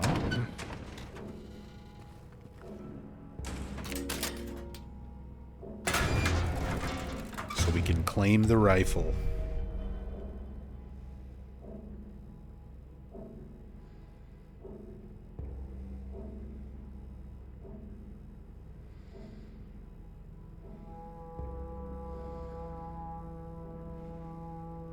We took a pretty close look at it last time during yesterday's stream. Look, you can see there's the bullet. The fact that it's got like a serial number on it and everything, FDFS, or not a serial number, but I'm not a gun nut. I don't know what the engravings on the bullets like this mean. Is it grain count? Or the metal used for the casing, FDFS 8567-04 L235.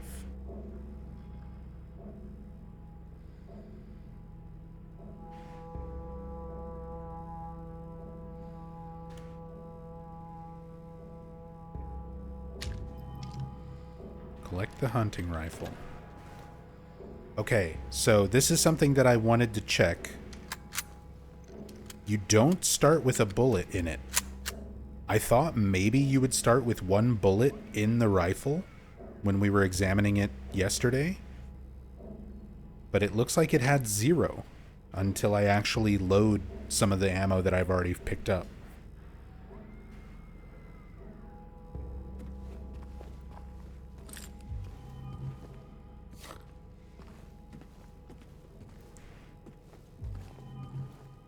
Silent Hill 2 pickup sound. God, I miss those sounds, I will say. The interface sounds in this game are so weak. They're not great. They're like barely there. And I get that that's kind of the idea. You don't want them to be quite so intrusive to the atmosphere and everything else, but I don't know. I love that. Those OG menu sounds and pickup sounds. Ooh.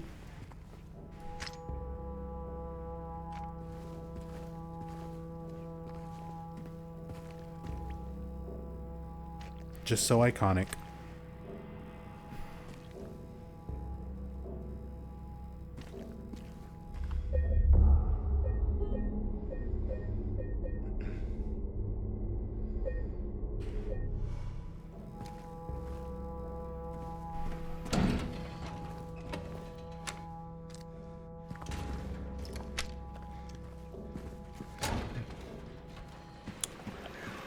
And now we get to go back through this area, but now it's full of spider mannequins. This is where the backtracking and the amount of enemies and everything for the prison started to feel like a little bit too much to me.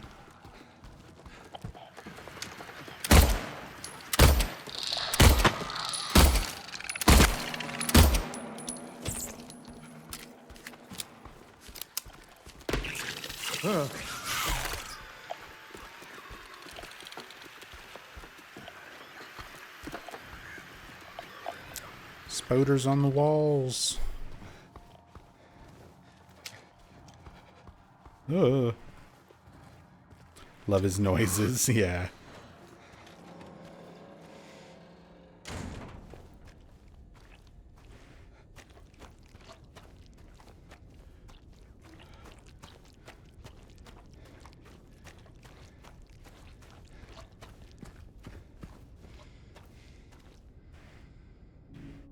And there's our medium weight.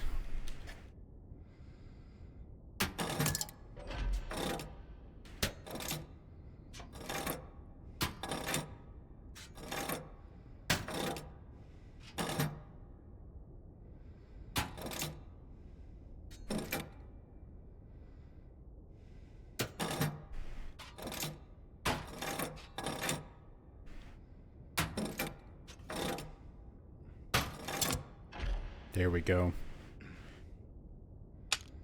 The bull with the horns cut off. It's our next destination.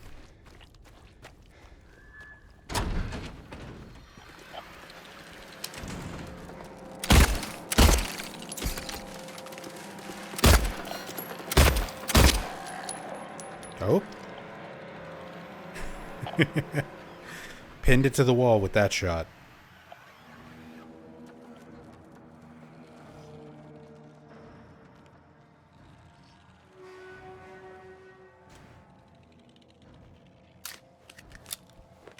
It's like, oh, what game did that? Dead Space?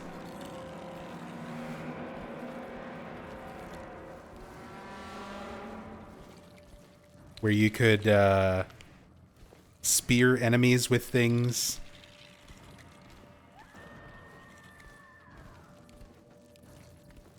And they would, like, stick to the walls and things in the environment.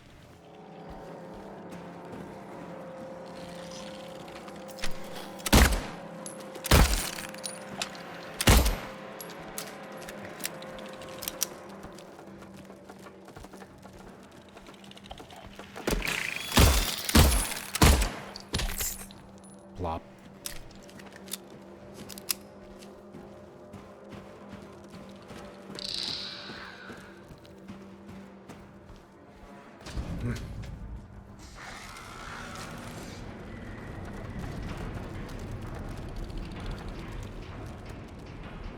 Already hearing him making noise. Are they out here? I think it might be ones in that area above me.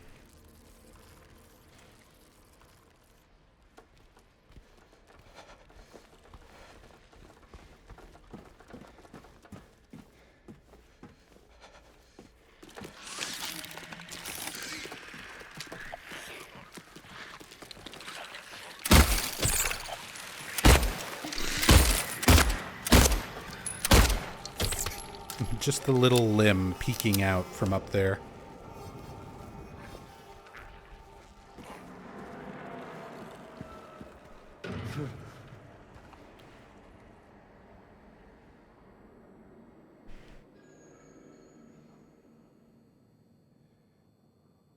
That area is not rendered in.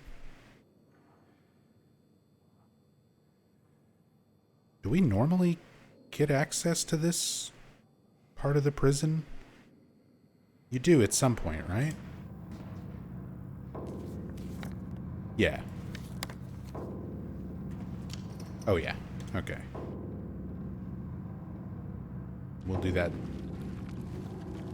a bit later.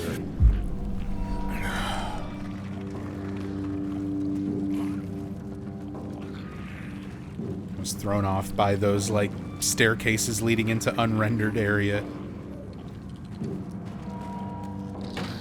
Like, I'm pretty sure you can go here.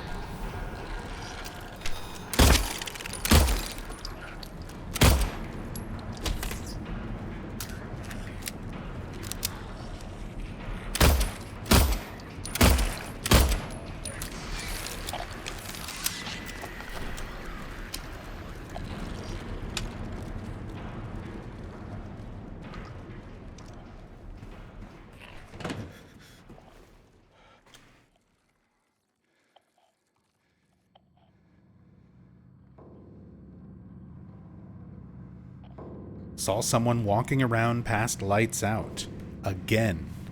Whichever one of you that was, do I need to remind you that you must never leave your post without prior clearance? Next time I catch you, I'm reporting you to the warden.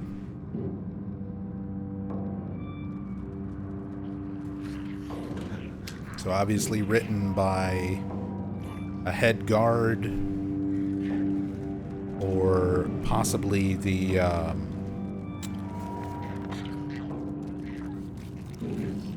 priest, somebody other than the warden, someone other than one of the normal guards, most likely.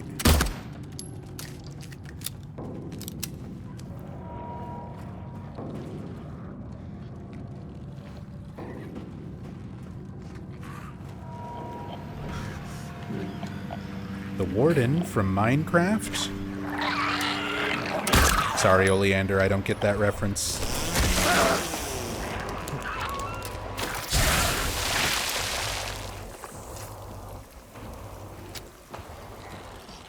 I've never really played Minecraft.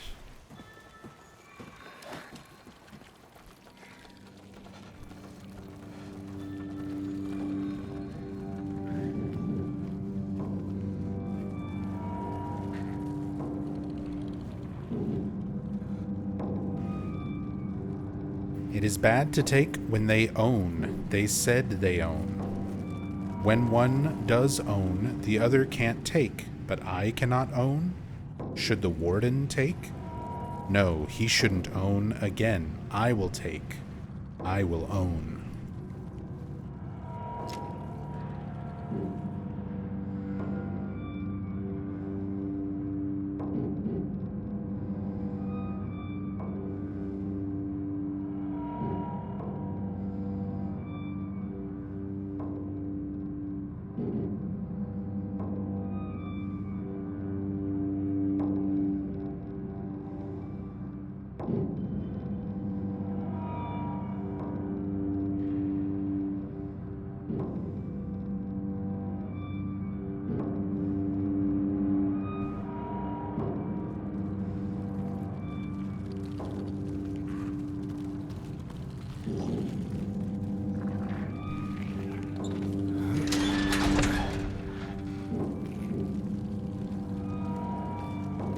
Owning noobs in the prison, I see.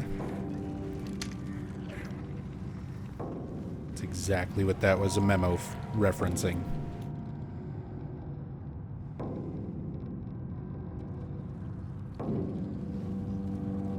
Did you find anything new through these cam-hacked playthroughs? Lots of things.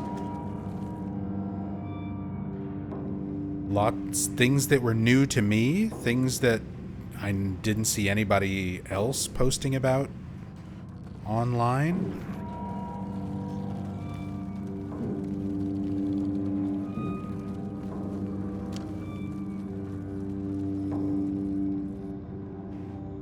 I'll try and do a big compilation once we're done with this playthrough. But that's still going to be quite a ways off. Seeing as how we're on part 21. And we're only to the prison.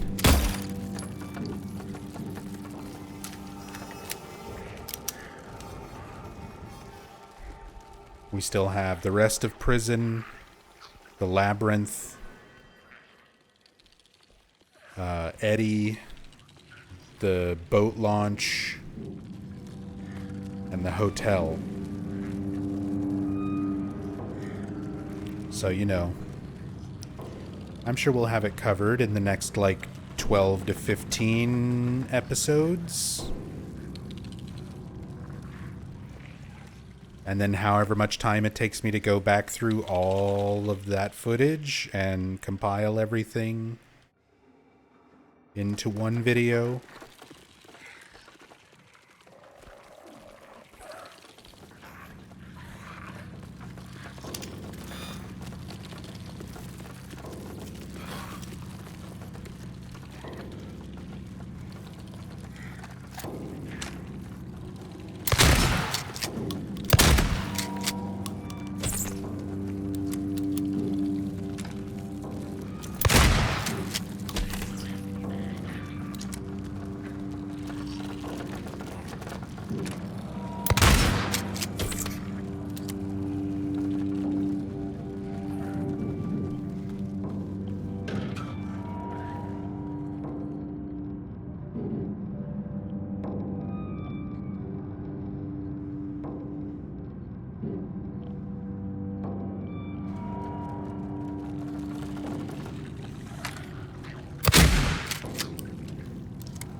Need a key from this.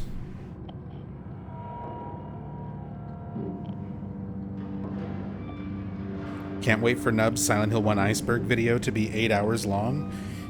Oh man, it's taking so long for me to edit. Like, I'm genuinely sorry that I also just suck at editing. I'm not a very efficient editor. So it takes me a long time to, like, make everything actually look and sound good, and to get all the footage and references and resources that I need. Because yeah, it took me such a long time just to even get my preview video that I showed, which was the first like 20 minutes.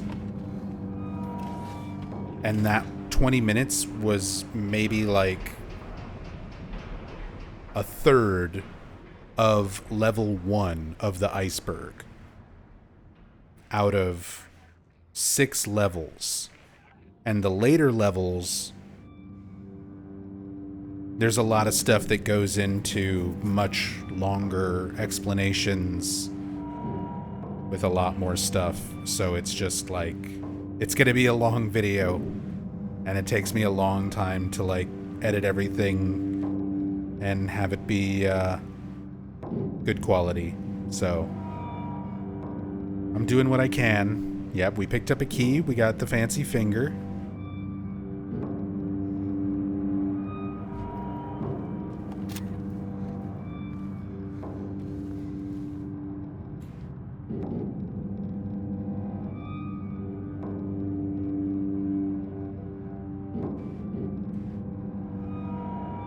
But I'm trying to get things done.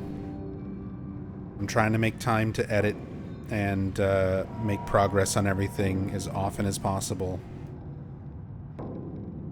But things are also going to get sort of looking off to the side. He's looking at the safe. He's distracted by red square. But yeah. We're also going to have Silent Hill F come out in less than 100 days. Shoot, I was trying to keep a running countdown on my Blue Sky page, and I think I forgot to post today. But we have Silent Hill F coming out in like 97 days.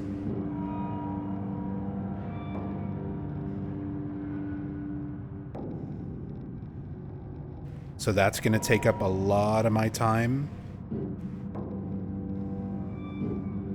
Once it does come out, a lot of playthroughs, a lot of research, compiling notes, putting together stuff for the story playthroughs, cam hack playthrough for that.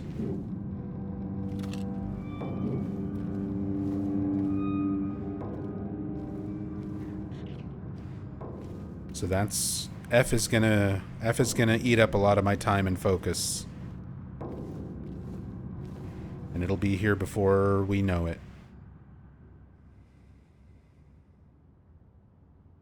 Sunday, morning routine. Disruption reported. C-140 yelling about C-777 haunting him. Claims bars can't hold him. Administered sedative to C-140. Noon lockup. Performed precautionary search of C-777 cell, D5. No traces found of the prisoner leaving his cell unsupervised. Recommend further psychiatric evaluation of C-140. Afternoon route. C-140 and C-777 missing from their cells. Alarm raised. Search in effect. Update. Bathroom door barred from inside. Efforts made to get them open. We don't hear anything from the other side. Evening lockup.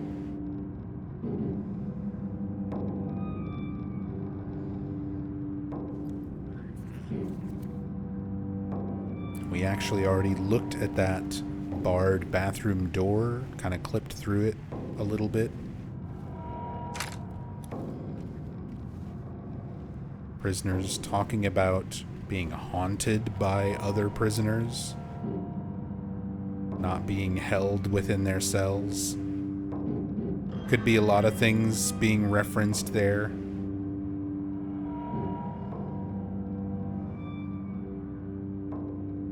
But feels like a little bit of a nod towards Walter Sullivan, who pretty much becomes a ghost. He was also a prisoner who takes his own life as part of the ritual, part of the 21 sacraments, and becomes a ghost that literally haunts South Ashfield Heights.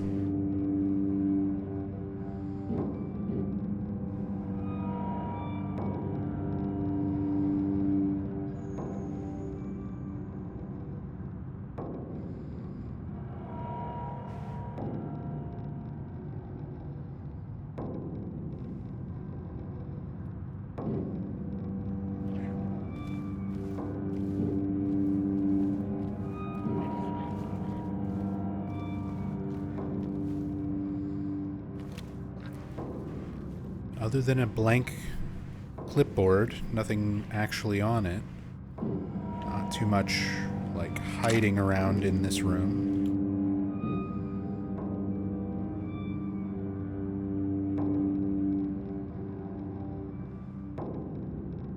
Same Sean cigarettes, pair of rusty handcuffs.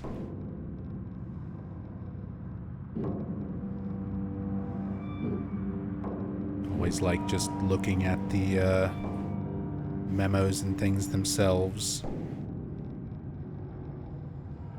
Like seeing all the distinct, different looking handwriting, and the textures on the paper and everything.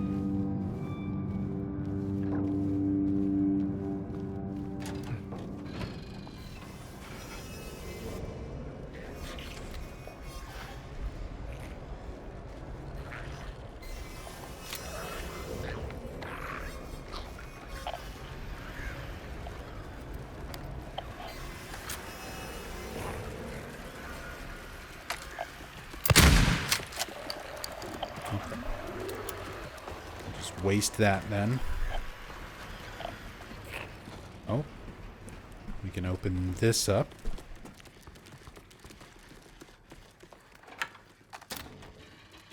Leads back downstairs.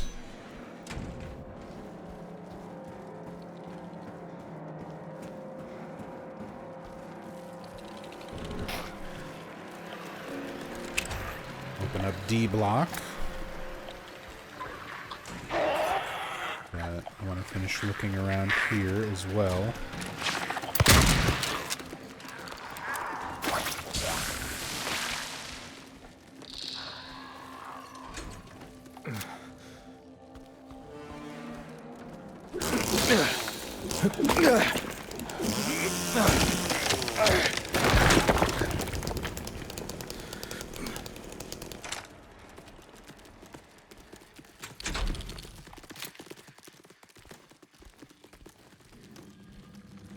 Oh yeah, some drug use imagery here. So not only do we have our first aid kit with syringe that James has been using, several other used, much grosser looking syringes scattered around.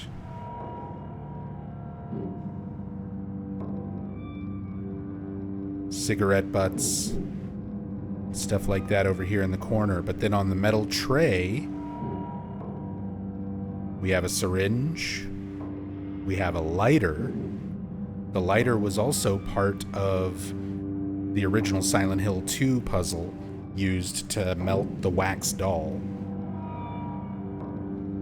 But you've also got a spoon with like a little piece of cloth or something in it, along with residue.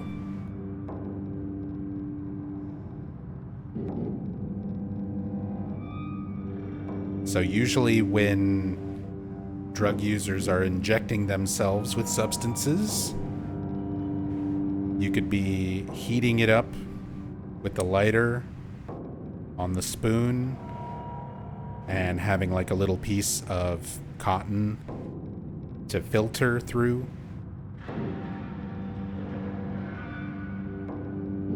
So, oh, and the belt. There's also the belt.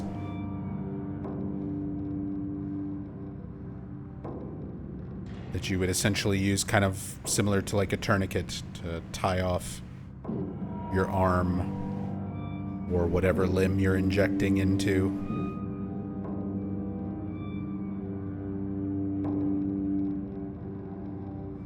So some very clear implications of drug use here.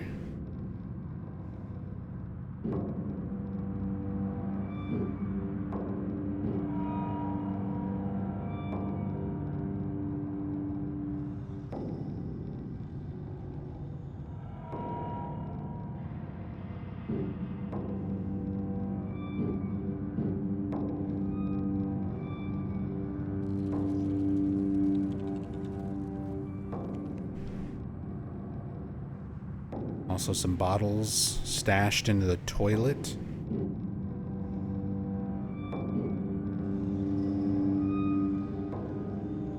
Medicine bottles scattered around here.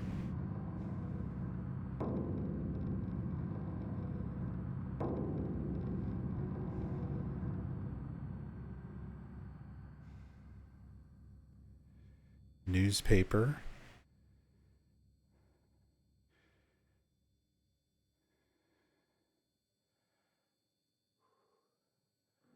World business, finances, lifestyle, travel, sports, weather.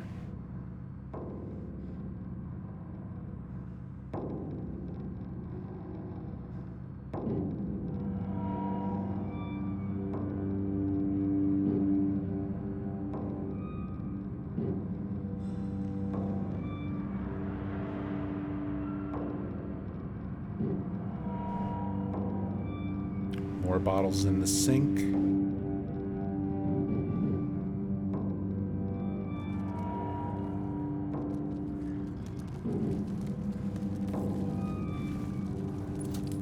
But I do like how they kind of draw this parallel of like serious drug use right next to where James picks up a syringe that he injects himself with. All the medicine bottles and things like that over here, right next to where you pick up your health drink.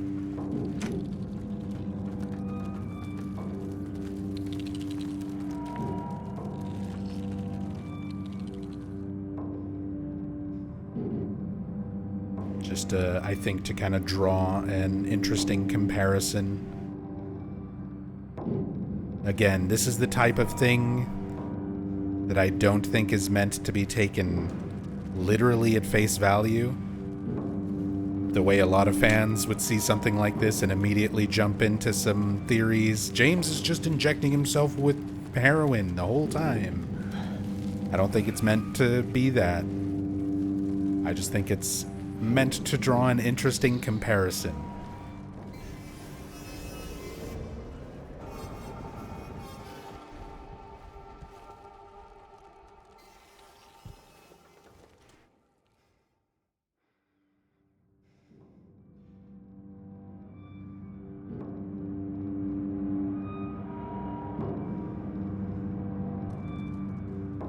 Yeah, the one that I killed is still stuck to the wall there.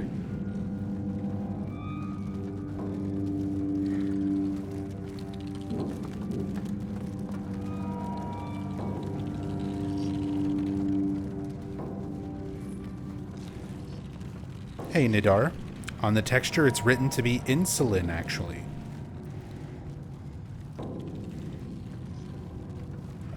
Is that visible when we use it?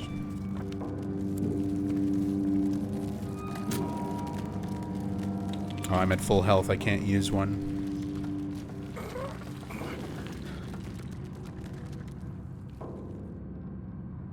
Only in data mining? Yeah, a lot of that stuff, similar to like Mary's medicine bottle in Brookhaven. You can only see it through pulling the raw file.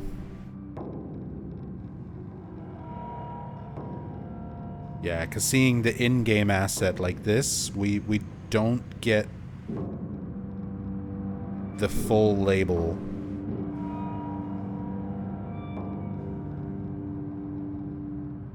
Just a few letters of it.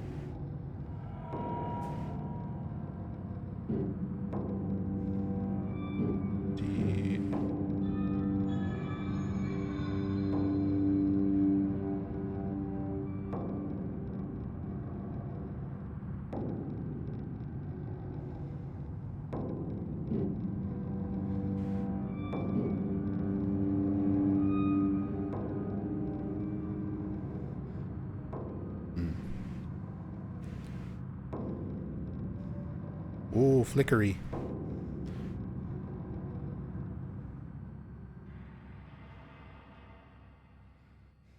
What do you mean by can I turn it?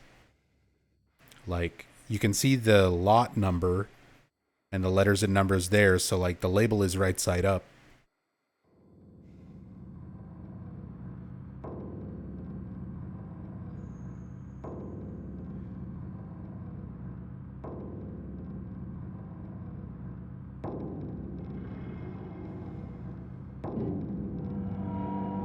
Still love how detailed it is for something we can barely even see up close. Yeah, the fact that... oh. You can see a little bit on this side. Use once and destroy. Made in USA.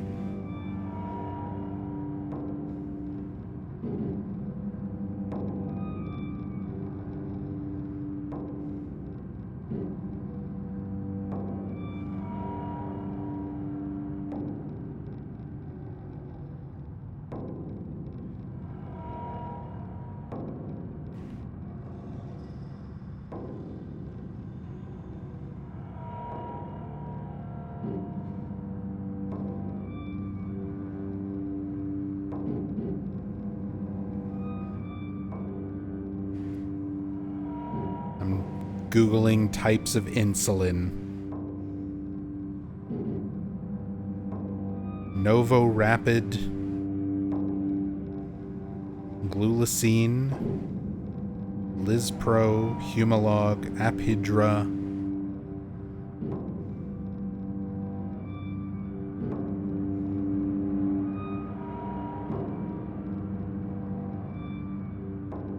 Levemir.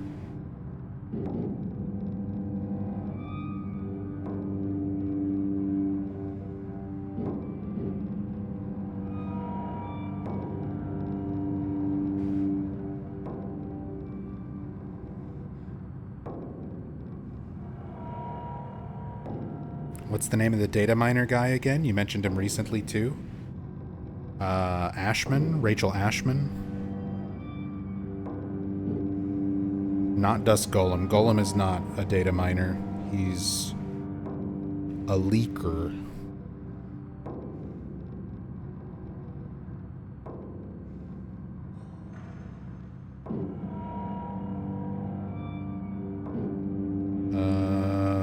Generics, Glargine, Dedamir, Degludek, Tresiba, Levamir, Isaglar, Lantis,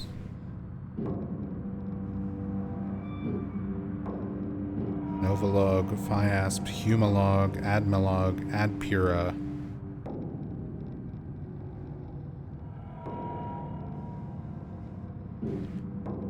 I'm finding lots of types of insulin that are not quite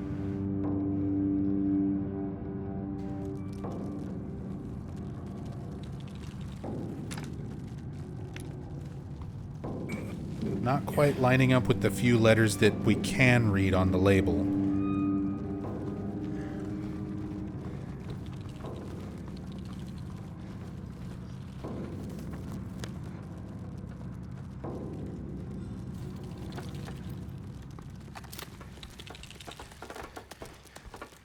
Not that I doubt your information, Nidar, but it's frustrating when I can't, like, verify it myself quickly.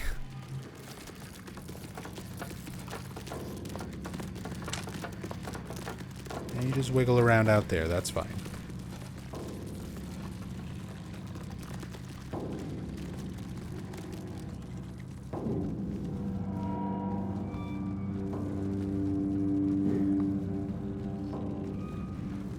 I've just spent a lot of time and effort researching and sharing information on these games. I try to be as accurate as I can, and I try not to spread misinformation if I can help it.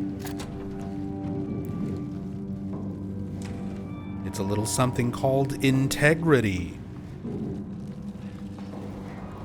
Silent Hill fans. Some of y'all could use a dose. Care a little bit more about the accuracy of your information instead of your follower count.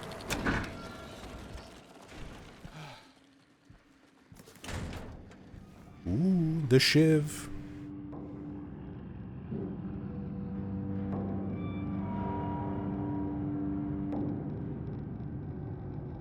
Which is actually a key. I love that. Good detail.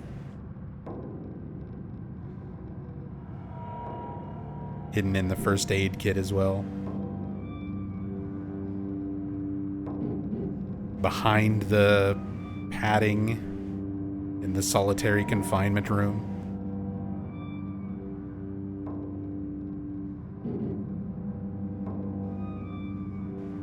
Shame you didn't find it. Shouldn't you know this place better than I do? Now it's too late. I'm going for a walk.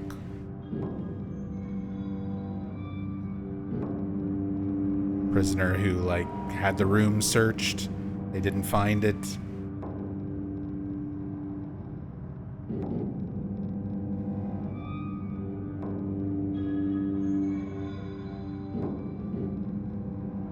Clever boy, here's your reward. I'm gonna pay a visit to my friend. We could both use a bath. So that's our indication of taking the key, going to the locked bathroom.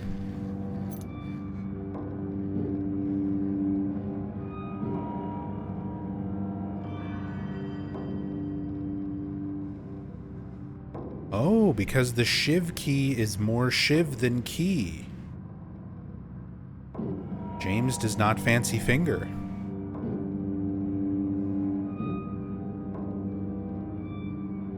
Interesting. That's like the only key that we've picked up that he doesn't do that for.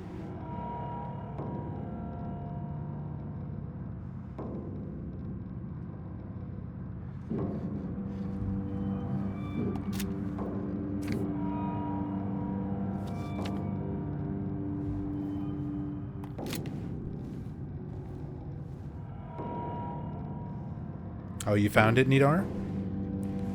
It was Sheba. It's at 150 in the video Silent Hill 2 Remake Hidden Details Uncovered Through Data Mining. Oh, right. Sheba also was the one who posted the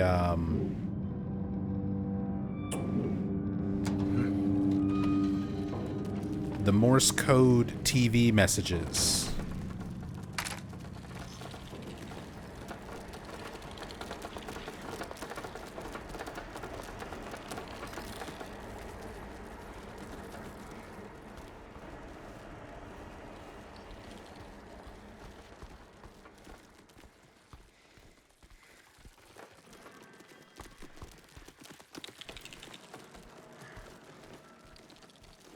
It's written, use U100 insulin only.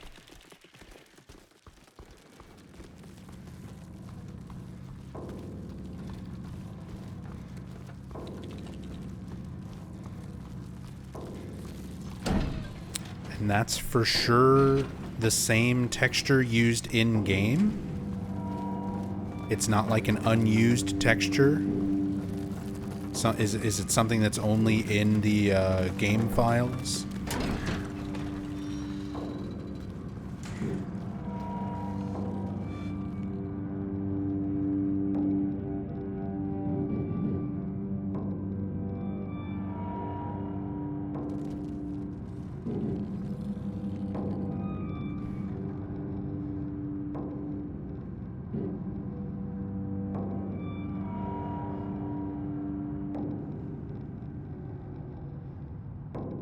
Yeah, it's definitely doesn't seem like something visible on the actual in-game.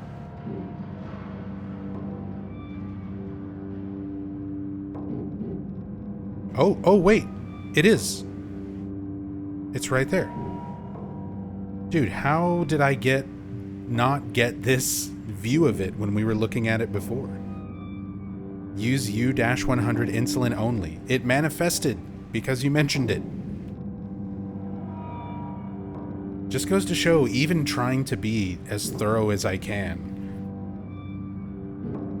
there's going to be a lot of stuff that I miss.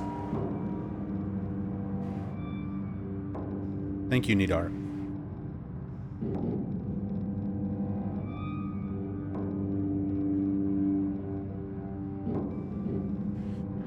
You had to summon it. Dude, I just looked at these things. So yeah. I managed to not look at the exact angle and everything, but there it is. Insulin. Or at the very least, the syringes themselves are intended to be insulin, not necessarily like what's in them.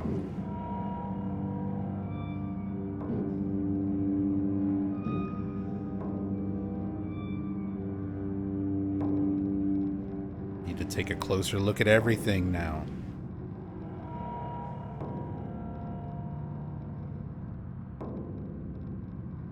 We will beat streamer integrity with chat magic trickery. But see, that's the thing. Like, I do want to, like, sort of doubt even myself, as well as other things, because you never know when something might be accurate or inaccurate.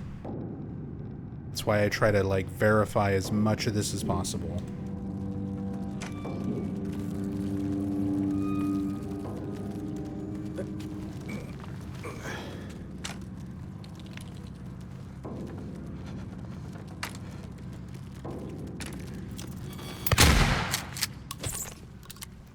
The spoon near it makes it suspicious for sure. I mean, we just analyzed all of that as hash. This is clearly like someone shooting up heroin or some other type of injectable drug, because you have the needle, you have the lighter, you have the spoon with a piece of like cotton in it as a filter, You have the belt sitting up here that would be used to, like, tie off your arm or wherever you're injecting.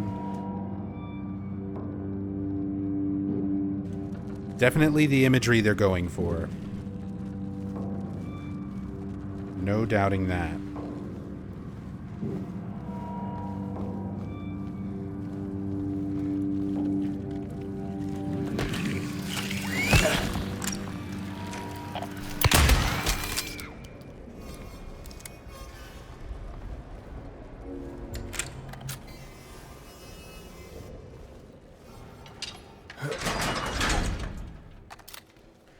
I wonder to what degree they counted this in. Usually I would think they just took some stock texture no one can see anyway, but they also have hidden stuff in ingredient label. Yeah, like the nutrition facts label on Eddie's ice cream bucket. That's one that we looked at with the free cam back in the theater. There are clearly some things that there was a lot of care and detail with, like, intentional Easter eggs that they anticipated fans finding through data mining and through cam hacks and stuff just like this. But we've also found a lot of generic textures and placeholder text and lorem ipsum and stuff like that. So it feels like, I don't know, their graphics department, the people making the artwork and the assets, it's more than just one person. So it kind of feels like you probably had a few people working on the more high-detailed assets, which is where they put a lot more of the little references and Easter eggs and things. And then you also had some people working on less detailed assets, where there's a lot of just, like, placeholder and sort of generic models and textures.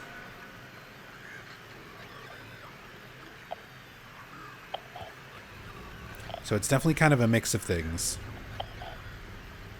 Although, when it comes to the, like, interactable items, your heals, your ammo boxes, stuff that you're constantly acquiring throughout the game, those have all been fairly highly detailed.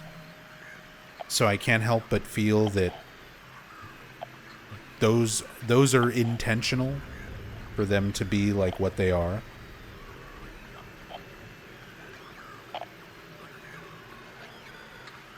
But the significance of it, like being insulin or anything like that, I'm not sure. He's coming. I know he is. The bars, the walls, they can't hold him. He'll get in, he'll get in. I still have time. I can make it. Almost through. But he's close. I can feel it. He's coming to finish it.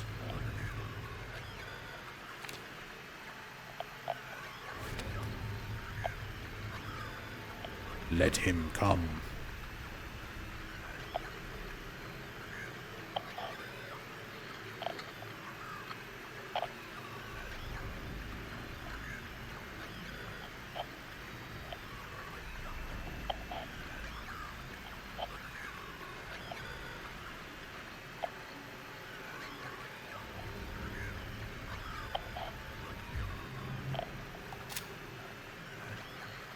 So clearly something going down between these two prisoners.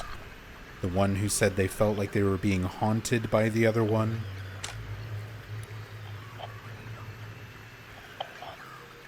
The one hiding keys and things so that they can get out. The guard's note kind of indicating that there was a prisoner walking around past lights out and after lockdown, who was going after this other prisoner.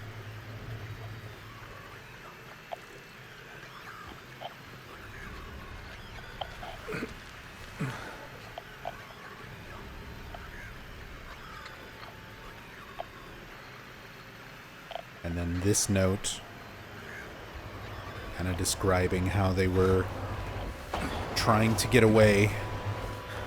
All these little broken walls and things trying to escape.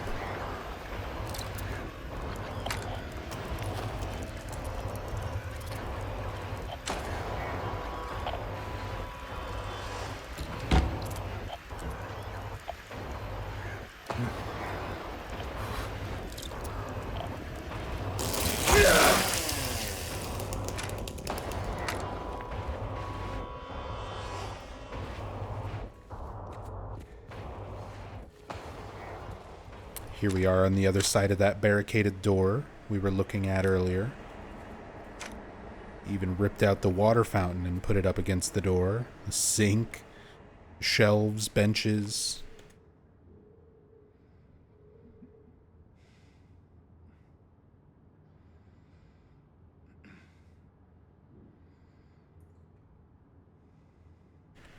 Wasn't the ice cream strawberry too? I find it so weird. It's from Silent Hill Meats.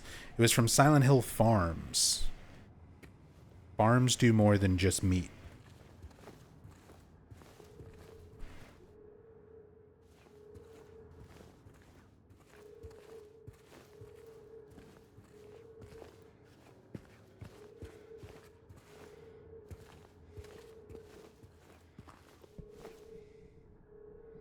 They won't save you.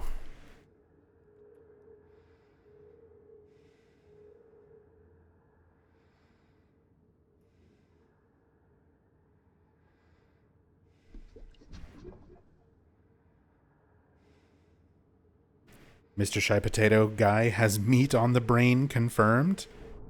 I mean, did you see our conversation in the Discord earlier? All that delicious Portuguese and Brazilian food getting posted? No wonder.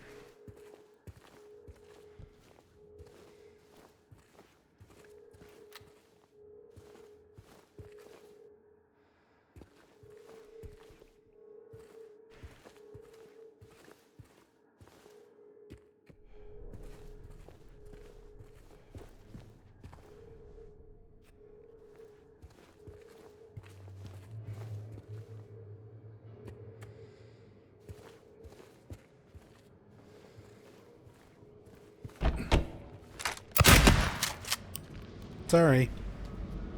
That one's occupied.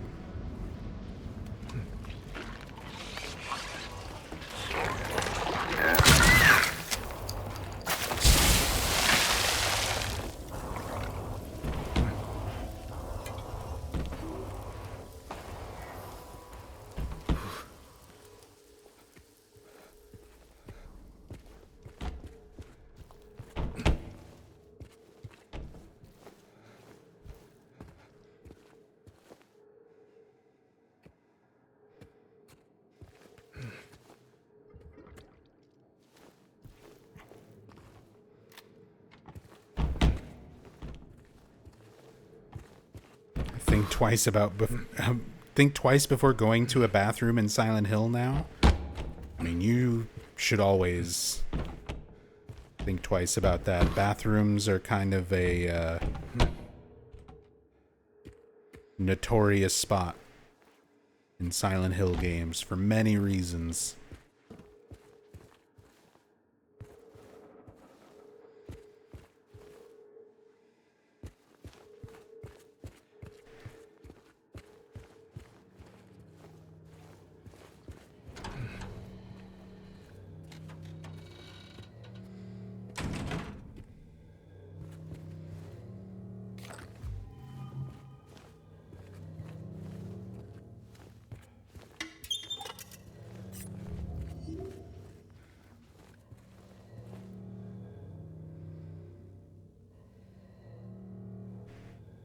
I told you, I told you, I told you, I told you. Didn't listen.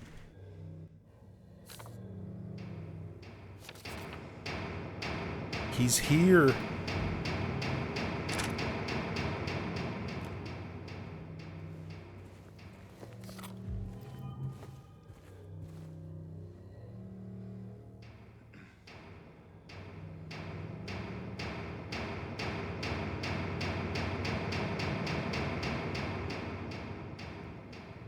Love the ambient sound here.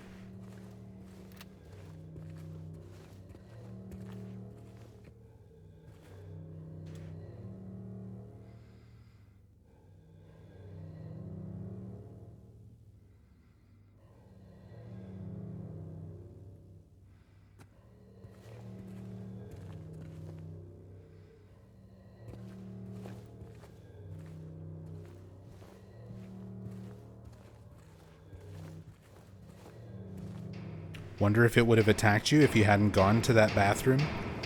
Oh, like if you don't open up the stall where the mannequin is, if it leaves you alone. We'll have to try that out on a next playthrough.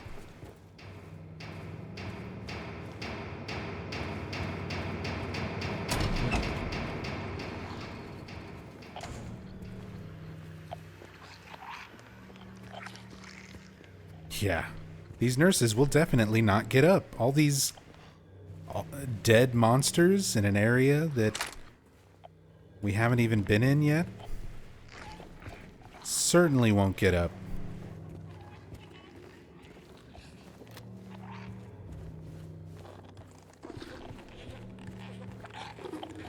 And they're just giving me lots of ammunition and supplies for no real reason.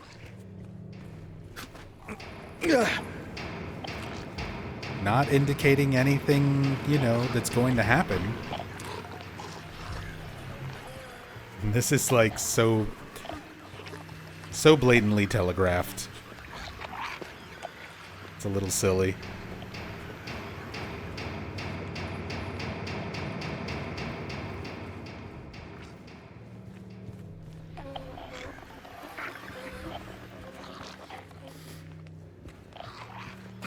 Whoops. I'm not trying to parkour. I'm trying to pick up the drink.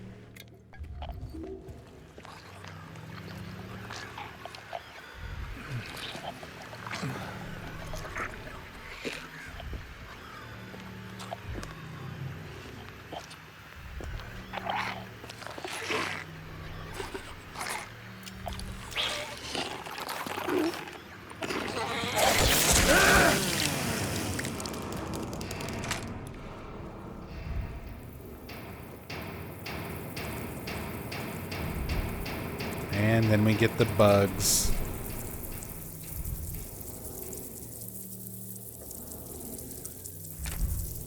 Yep. Gotta stick your hand in the bug hole.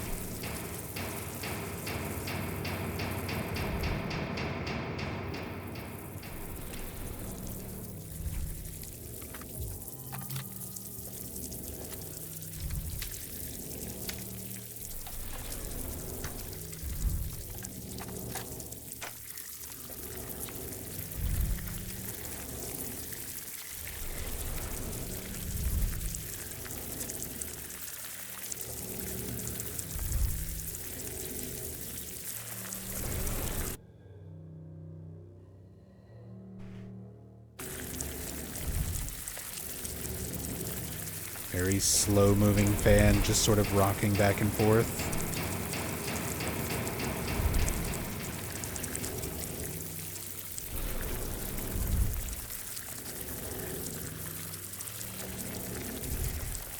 The breathing sound, yeah. Kinda similar to some of the breathing sounds we hear in Brookhaven.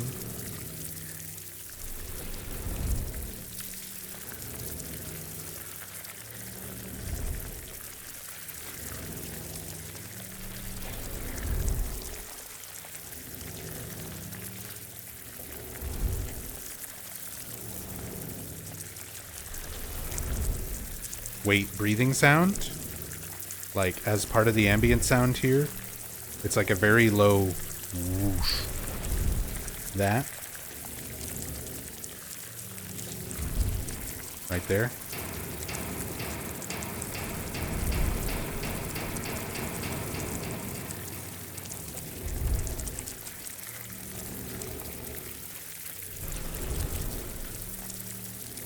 It doesn't even sound so much like a breathing sound. It sounds like in the original Silent Hill 2 when you would swing the great knife. And it made that really low, like, whoosh noise.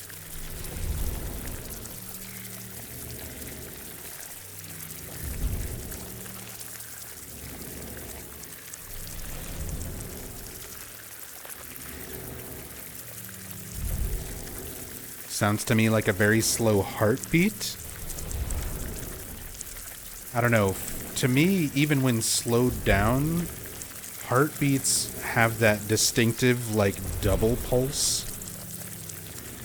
where they're contracting and then releasing, even when they're slowed down. This is just like a singular noise.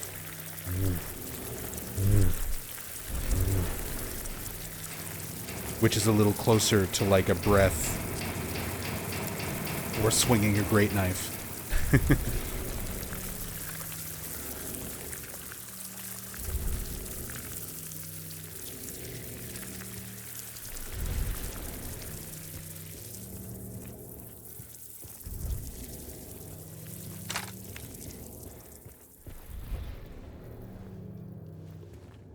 Here is our third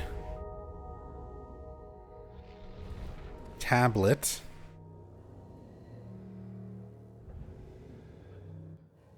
Which was also found in the prison showers in the original Silent Hill 2.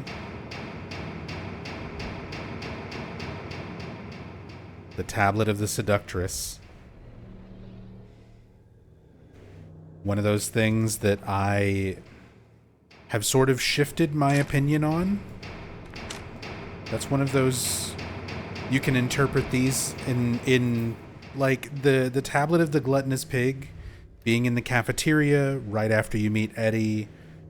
It's very clearly like thematically tied to him. The Tablet of the Oppressor, like a male figure strangling or smothering a female figure. I think it's very easy to sort of tie that one to James. This one, I was more ambiguous about originally. So originally I thought exactly what you said, Mr. Shy Potato. It's easy to think of Maria. Maria is the first thing that comes to mind when you think seductress. But remember, these things are sort of reflecting elements of the characters who are in the town that are real. Eddie and Angela are real, along with James. Maria is not. And it would be a bit strange to have those other two tablets referencing real characters and then one referencing a manifestation who was just created when James arrived. So it's one of those that, even after talking with my wife Rachel, like, I'm more convinced the Tablet of the Seductress is more towards Angela. Even though Angela is not herself trying to seduce or playing the role of a seductress, it was the way that her father looked at her, framed her that way.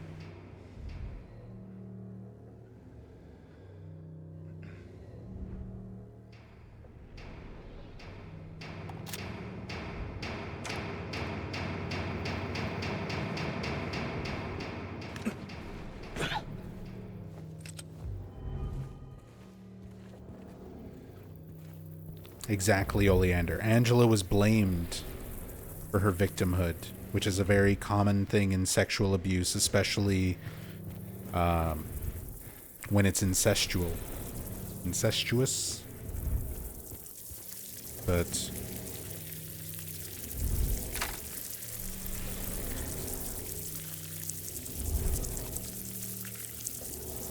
yeah, that same dialogue, her saying,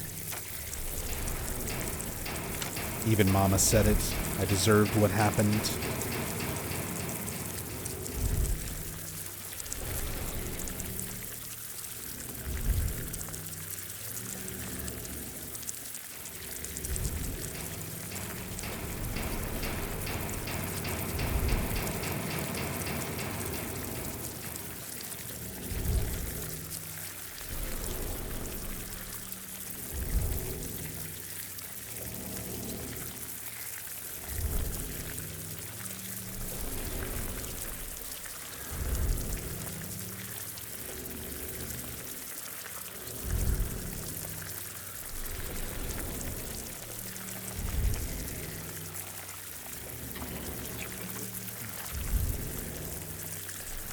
Calling the tablet seductress when referring to Angela is definitely a curveball for a lot of people and does require understanding of her situation. Yeah, like, The other two, I think, are much easier to draw the connection. But just like, again, I interpreted that for the longest time, and a lot of fans interpret it on that surface level of being Maria. When you think Seductress, you think Maria, like, first and foremost, out of anybody in this game. But again, if you really kind of stop and think about it, and you've got that understanding of Maria being a manifestation, not really being a part of all the rest of this otherworld manifestation environment that's stemming from our three main characters.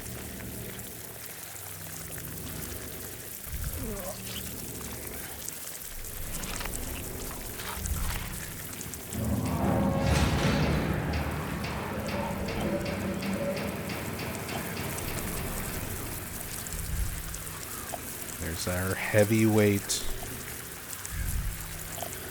coated in goo.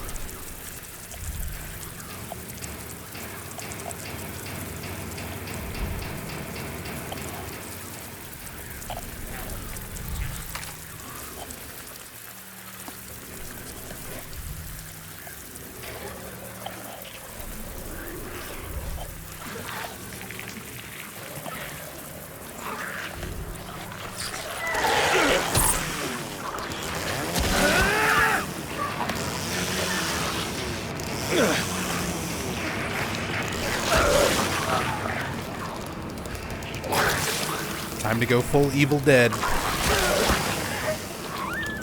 Chainsaw everything.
Maybe James was the real Bubba all this time. Oh, and now the barricaded door is all moved. Everything has been pushed aside so that this is open now.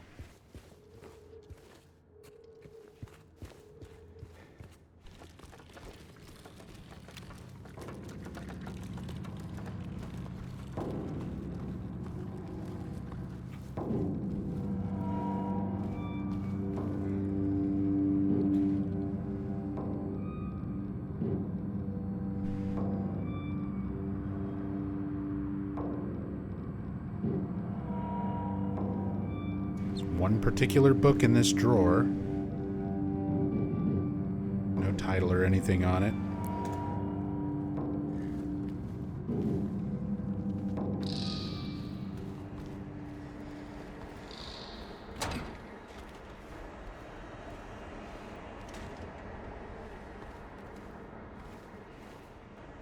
All right. And this is where I'm going to have to call it for the night.